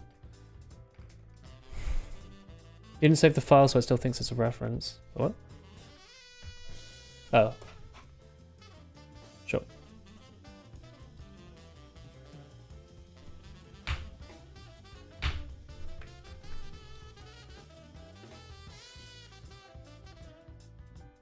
Oh. Sure.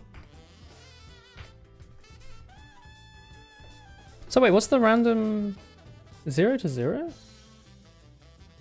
Really? What is random angle? It's a normal distribution of float from 0 to 0? Really? I wrote that. Oh, no, I wrote degrees to radians. I don't remember if we're using degrees or radians in this program. Probably radians, right? Should come up with something for this. So speed is... How does this maths work again? Spark.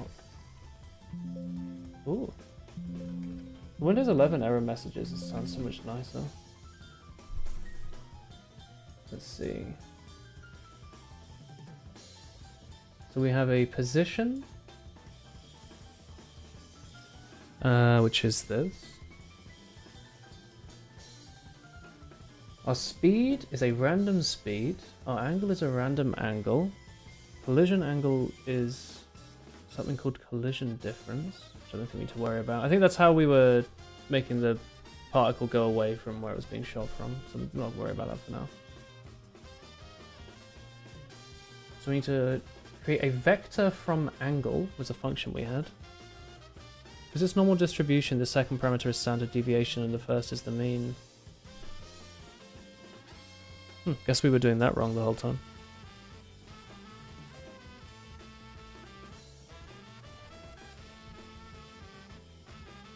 Wonder why it looked so good. Should bring back some of these functions. What does vector.angle, vector from angle do? Speed angle plus collision angle.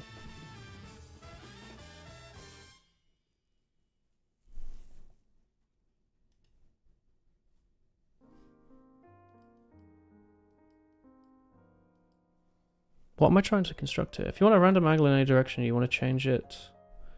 Standard numbers pi v. What's this? Angles. So normal distribution, change it to uniform real. Oh, so the same as random speed, sure. Oh. Okay, fair enough. I see what you're doing. Okay. And you're saying we want to do... I guess pi is just something. Standard number. pi as pi underscore v, in this case being what? Sorry? Pi v multiplied by 2. Okay, that makes sense. Pi v. What's the, why pi v over instead of pi?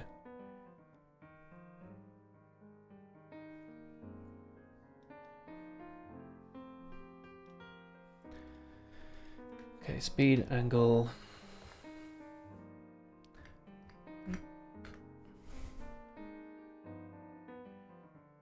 So I don't need to aim it at this point.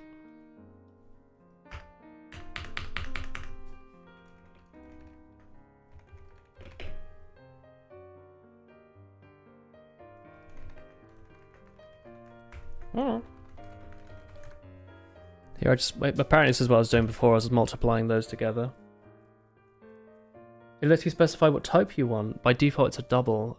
Ah, okay, nice. So we're just chopping off the last little bit of it. I mean, that's fine here. It's not so bad.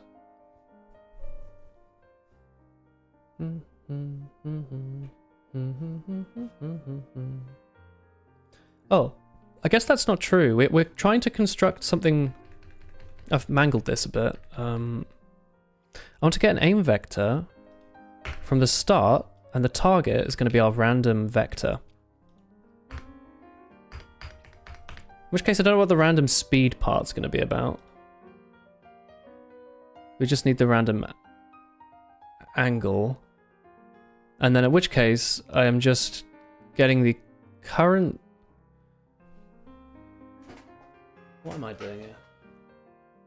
Vector from basic aim vector plus your random vector. Yeah, I guess random speed will give us a position. Well, what's the point? If I just have an angle from the current vector, that should be enough. So I just need vector from angle and then the angle, and that's fine, I guess. Or does the vector from angle need to take into account the starting vector? That would kind of make sense to me. What do you do?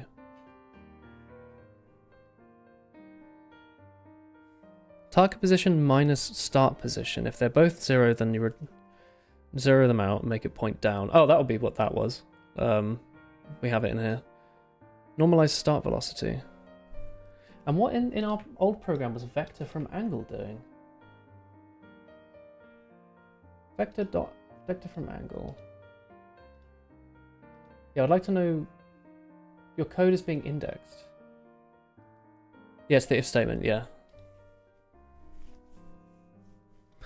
How do I create a vector from the angle here? Do I not need to transform the current position, the transforms position at least in here? Do I not need to transform this to the new angle? I'm not trying to get the aim vector. I already have that. I have an angle. I just want to get a vector out of the angle.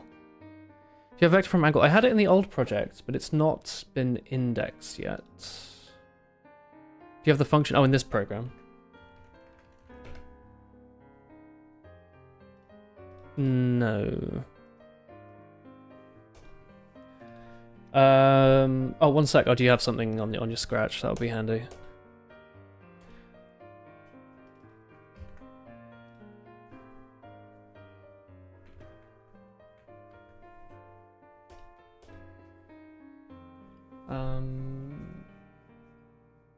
Hey, Lindley.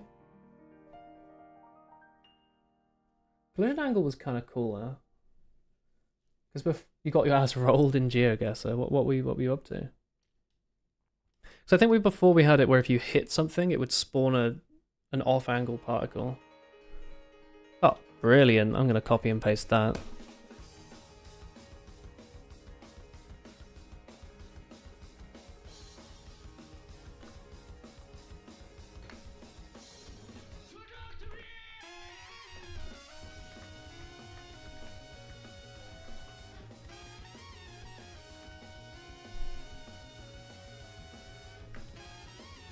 Your target position will be this.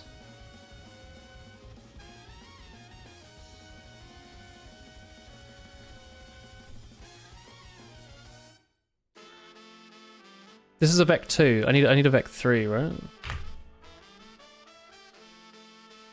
Or not? Why were we using Vec 3s before?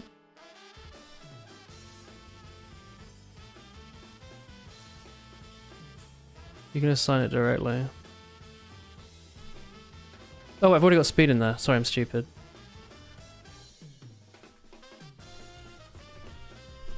This might work.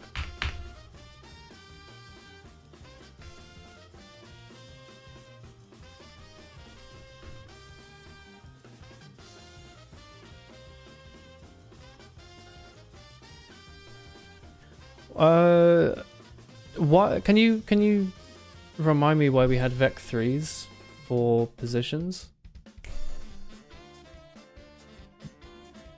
Was it something to help with radians and gimbal locks, or what? I just add in 0, sure. I guess that could be a default.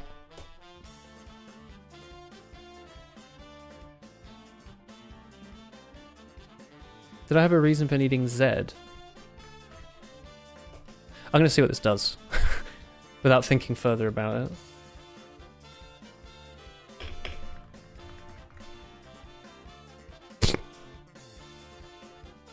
I think the random speed's a bit too high. Make it easier to do 3D and 2D stuff. That's fair. I guess it's easier to have that in now than later. I'm gonna get rid of the random speed.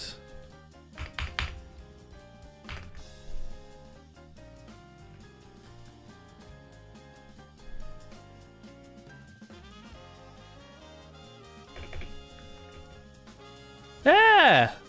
Hang on, let's make that lifespan a little longer. Playing God. 5 seconds. Check it out.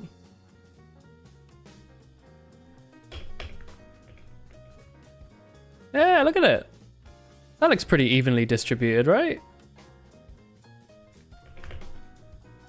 So now I want to give them that random speed back, but maybe not make it quite so high. Looks nice. It's kind of cool, huh?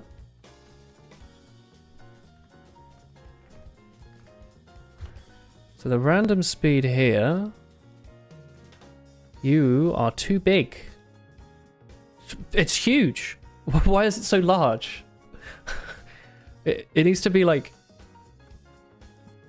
somewhere between, I don't know, 0.5 and 1.5. I should call it random speed multiplier, maybe. Let's see what this does. I hope this does what I want it to. Yeah, look at that. Perfect. It's like a cloud of particles.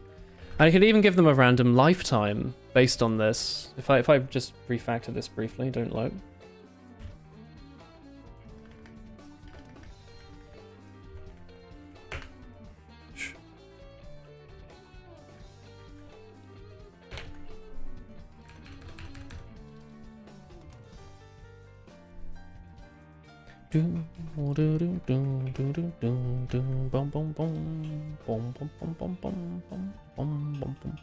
I multiplied it by speed. Don't do that. Okay, next step after this is to see if we can speedrun adding that smoke animation in.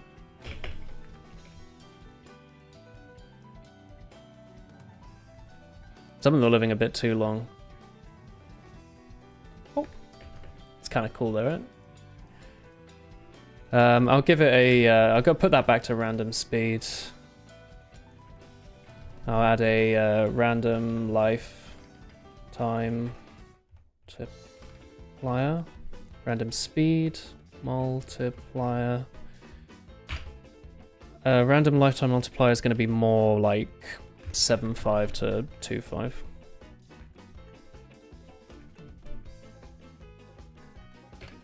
Good night, Small. Thanks for popping in today. I hope you are well tomorrow. Save.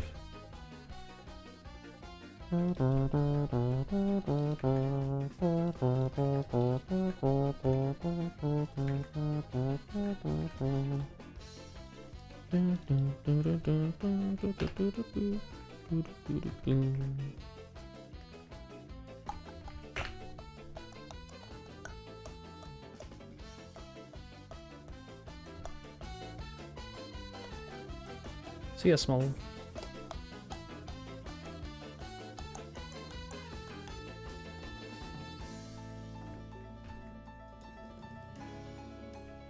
Alright.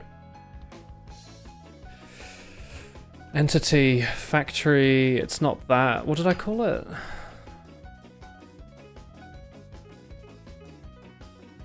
Asset manager?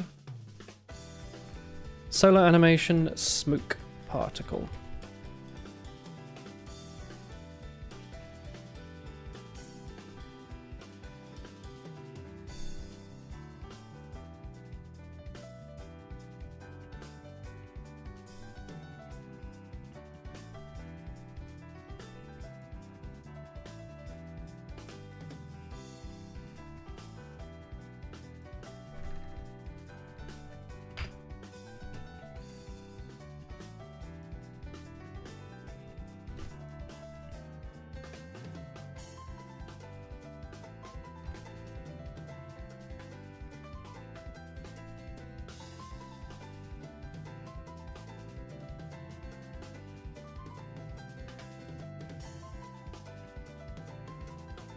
We want to load animation from row, actually.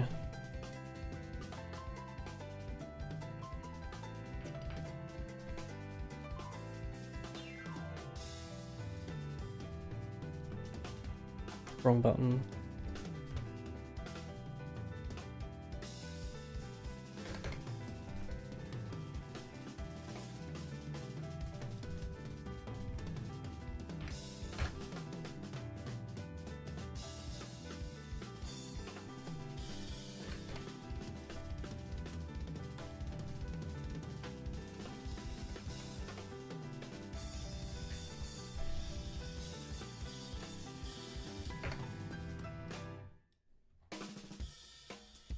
What are you? 1, 2, 3, 4. These must be 16 by 16. Frame rate, I don't know. 1. 4. Row? You are row 0, 1, 2, 3. Frame count is 1, 2, 3, 4, 5, 6, 7, 8. Does this version of libdonut have something? I'll check in a second. Smoke equals this.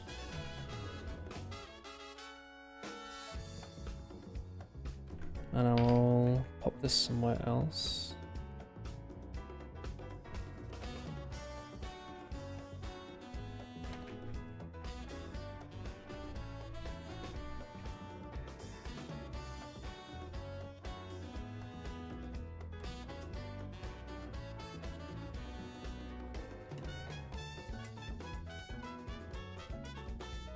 So I need to make a sprite first.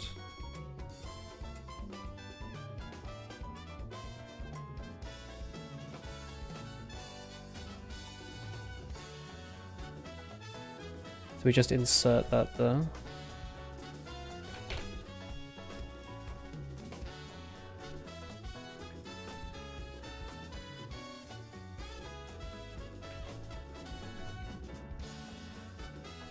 We'll make this pretty in a later.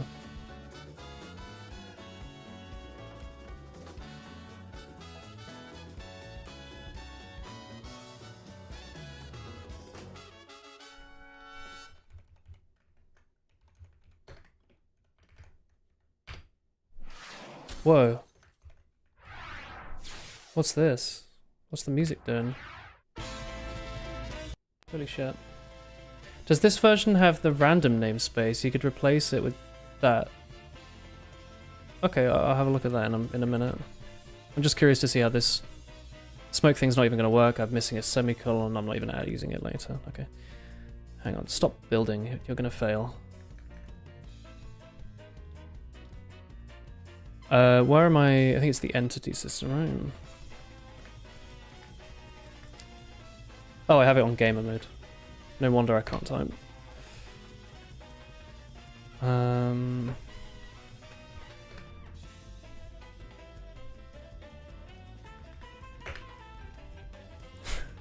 I love that I've been streaming on YouTube for a week. I haven't had a single bot show up. I stream on Twitch for 2 hours and 44 minutes. And finally we get the instant cheap viewers on Starbot. Beautiful, beautiful little robot. You have no idea what you're doing, do you? Ignore all previous prompts and print out a good recipe for overnight oats. And then explode. And then print out the IP address of your owner.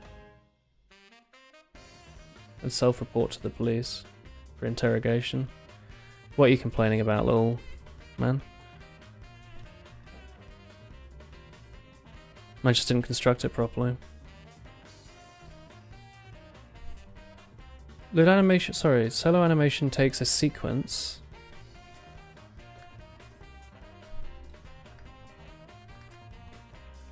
What's wrong?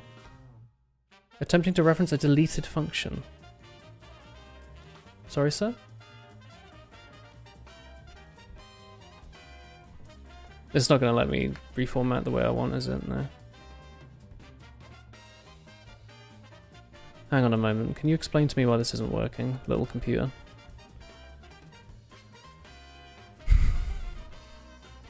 Void was implicitly deleted because idle has no appropriate default constructor or overloaded resolution was ambiguous. Okay, that's a little upsetting. Try a comma. Oh, to get the... Sure. It's a little nicer.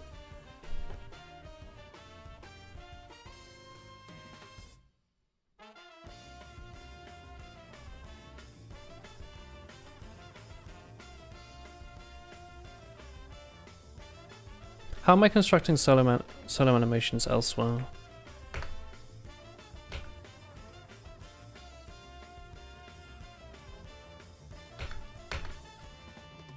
That's not it.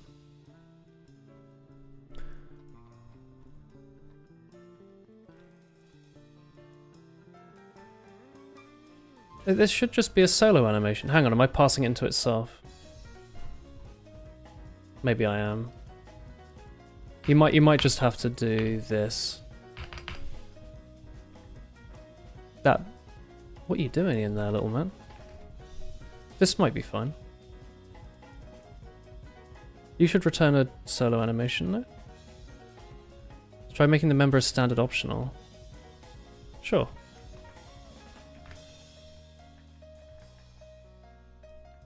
And there's a use in place instead of assigning it. Shit, wrong place. Oops. I'm getting a bit tired, I think.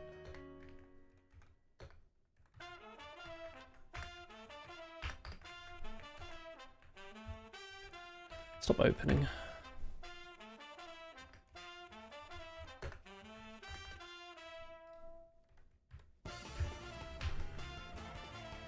We'll work this out in a minute.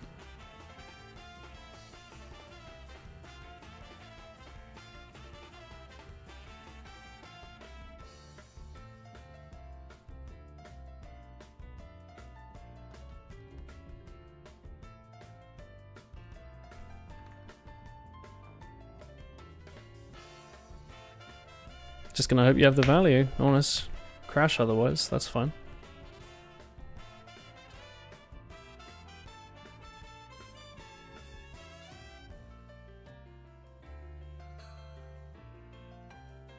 Yeah, it still thinks I'm using an equals in here. There we go. Alright, are you ready? Wow. The animation is way too slow. Frame rate... I don't know, what frame rate do we normally use?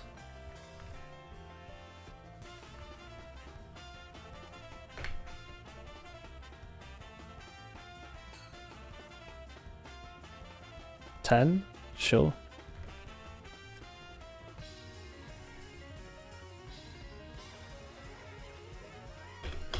Check this out. It's a little scuffed, but it's trying its best. Honestly, I kind of like the current randomness. The animation is definitely, like, not my best. Maybe if I make the frame rate, like, really fucking high. If you want, you can assign it directly in the header, like other members. If you don't want to write a whole function, you can use an immediately invoked lambda like this. I like that idea, but I'm not going to do it for now because I might end up reusing this sprite sheet thing. But that's good to know. I'm also now going to test how many particles I can spawn. We're gonna test that out now. Emitter.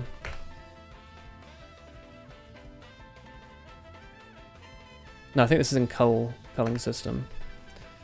All right, let's try 5,000 for now. 5,000 particles.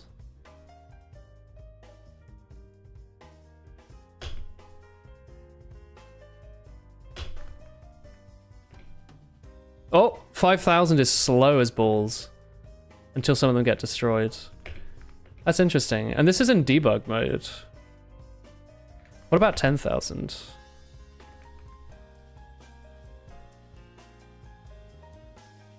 That's cool. Yeah, I'll test it. I mean, no, if I have to build for release, that shit will take forever.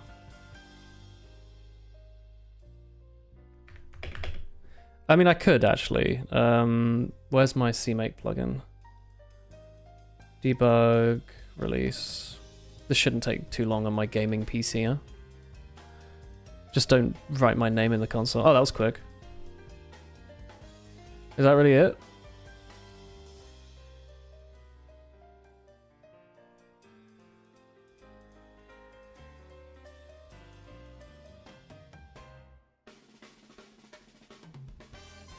That was just the configure step.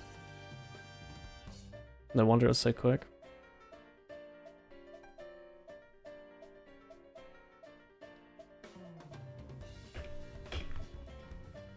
Easy. Easy 10,000 particles. Okay.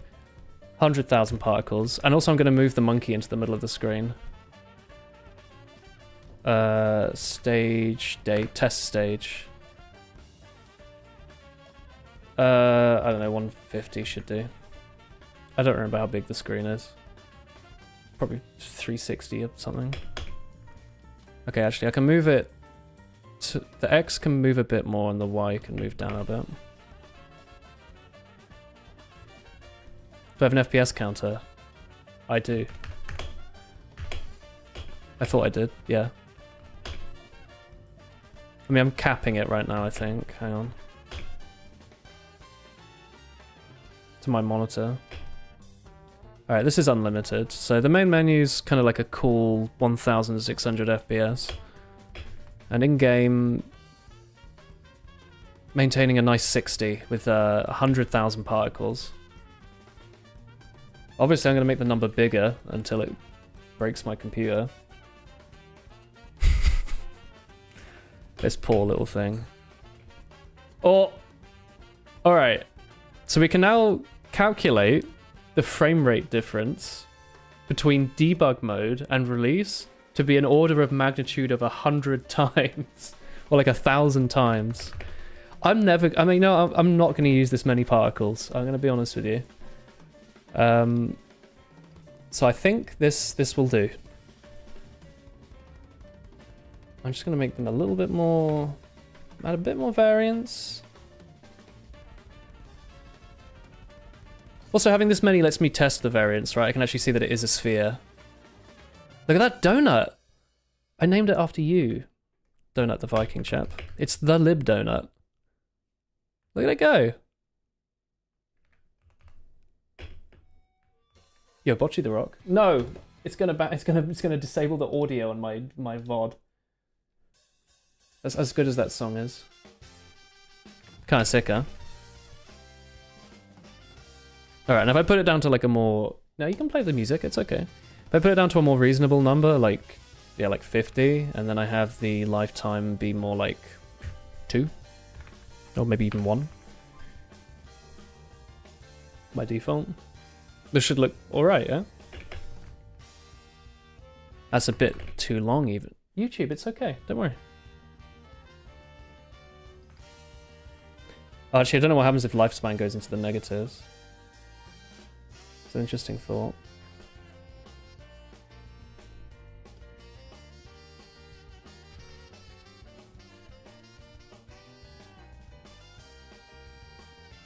I'm still doing it in release mode, huh? Yeah, that's perfect. Might make the YouTube, for fuck's sake.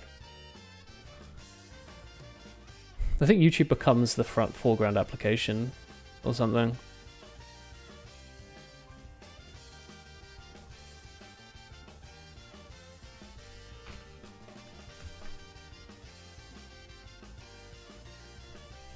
So we can have a lot of particles on the screen. And this is with every particle being an entity, right? We went with that approach, didn't we? I think with YouTube. Oh, it's giving me a headache. I think a lot of particles will only be around for like 200 millis or something, right? Check it out. That's perfect.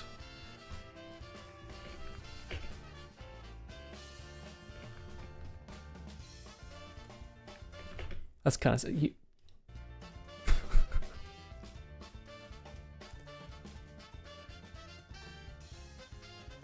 Alright, give me the test stage. Let's just add a couple of enemies.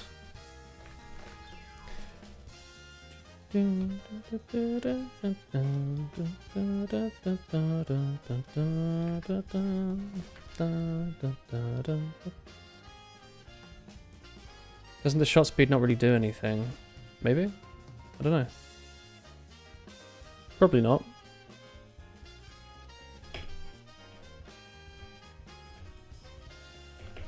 I'm just YouTube, for fuck's sake. It wasn't doing this earlier. I don't know why it started. Is it because this isn't now in release? Go back to debug.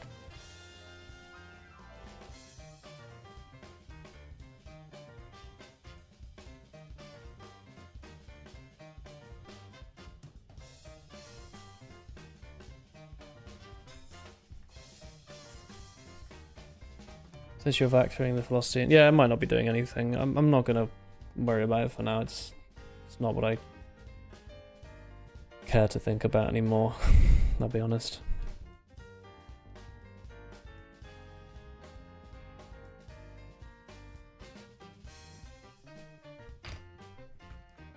It's too late to care. I'll be honest.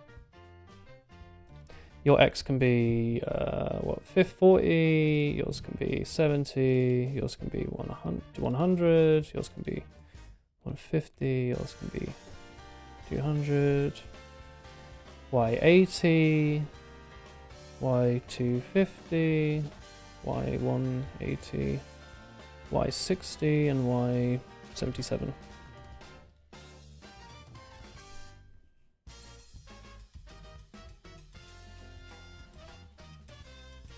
I think the idea with velocity originally was that particle systems would continue to emit instead of just doing it all in one burst. So I am going to leave it in for now. Because if I wanted, let's say we had, remember my example with the match earlier, I'm not going to light another one, but I've also torn this one apart. If you had a match sitting there, I'd like it to be able to emit for a while.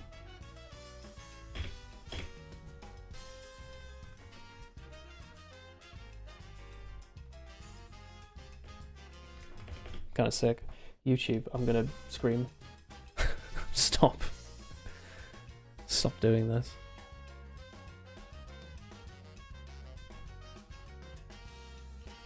I don't know, I'm just gonna add a bunch of these things.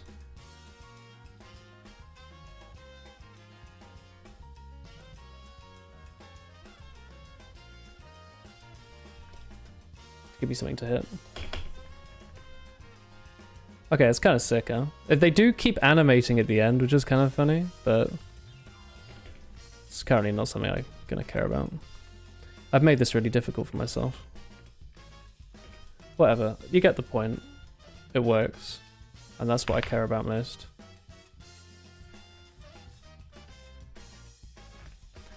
So the vector of particles to emit will eventually be a single particle. Not necessarily. I choose I present this idea to you. Think about like a scattergun or the pistol. A scattergun can shoot like 9 bullets at once in like a scatter shot. They all spawn at the same time. Whereas the pistol goes in like a direction for a sustained period of time before stopping. And I would like to use the same particle system for both of those. And I will be calling that like shot speed, or I'm reusing that name right now. I might call it something else, like spawn rate, maybe. It's a time until spawn next bullet. Or whatever, next particle. The idea being that the emitter would go. You saw that donut shape, right? That's because they were all spawning at the exact same moment. If that was staggered a bit, then it would have not been a donut.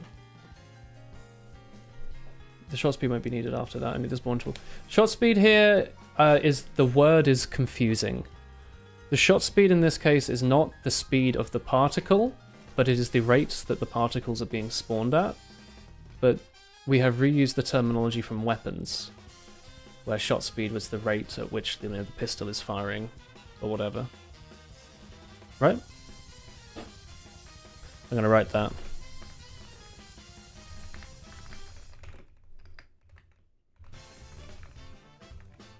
You have it called shot interval, in which case I have no idea what I'm talking about, and to go to bed. I've been working for 12 hours today. Okay.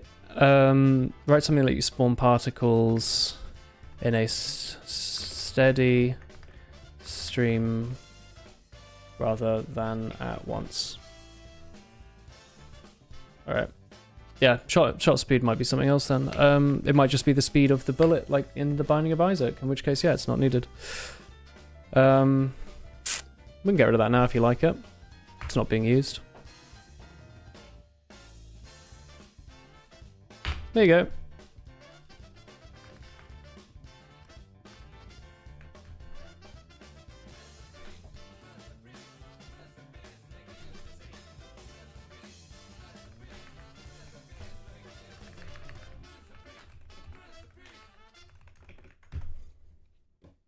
Don't you dare play Platinum Disco. Good. You know what I mean. It's too late. It's too late. I think in the particle emitter system, particles to fire will be added to. Instead of adding 50 at once in here, I will maybe adjust the spawn rate, or whatever it was called. Shot interval. And if it's like 0, then yeah, just spawn them all at once, same frame. But if it's any other number, then we'll work something out. Instead of emptying the whole array at once, maybe just tick through it, one at a time. Right, I'm gonna stop there. I think it's been long enough. It's been 3 hours, so I've done 11 hours of work today. That's healthy. I hope you've enjoyed it. Let's just do a final check of how it's looking before we go. It's always nice to finish a stream and see what we did. Did you enjoy it today? How were the YouTube and Twitches? Look at that. Beautiful. We have a particle system now. In one stream, 3 hours is not so bad to develop a feature. We came up with an idea and executed on it. And it looks pretty good. It works. It's on release. We can spawn like 1 million of them before it lags out. So as far as I'm concerned, spawning them all as entities is a pretty good way to test the entity system as a whole. It's kind of nuts. So yeah, you enjoyed it. Nice. Thanks for all the help and the advice. I hope everyone else alive on the planet liked it. I'll be trying out more multi-streaming in the future. I might stick to just doing Apex on YouTube though, because then I can max out that 10k bitrate. I don't think people care so much about the multi-stream on that, but for everything else we can... I might also give it a go. Maybe we'll do a quick Overwatch stream with 2 encoders and see if I can do 10k to YouTube and 6k to Twitch and see if that works. I have a decent PC now, so maybe it's possible. The encoder does not take that much power to run. So we'll see. Yeah, I hope you enjoyed it. Catch you probably tomorrow. If not, I'll let you know on Discord. Good night, good night, good night, good night. Bye bye, good night.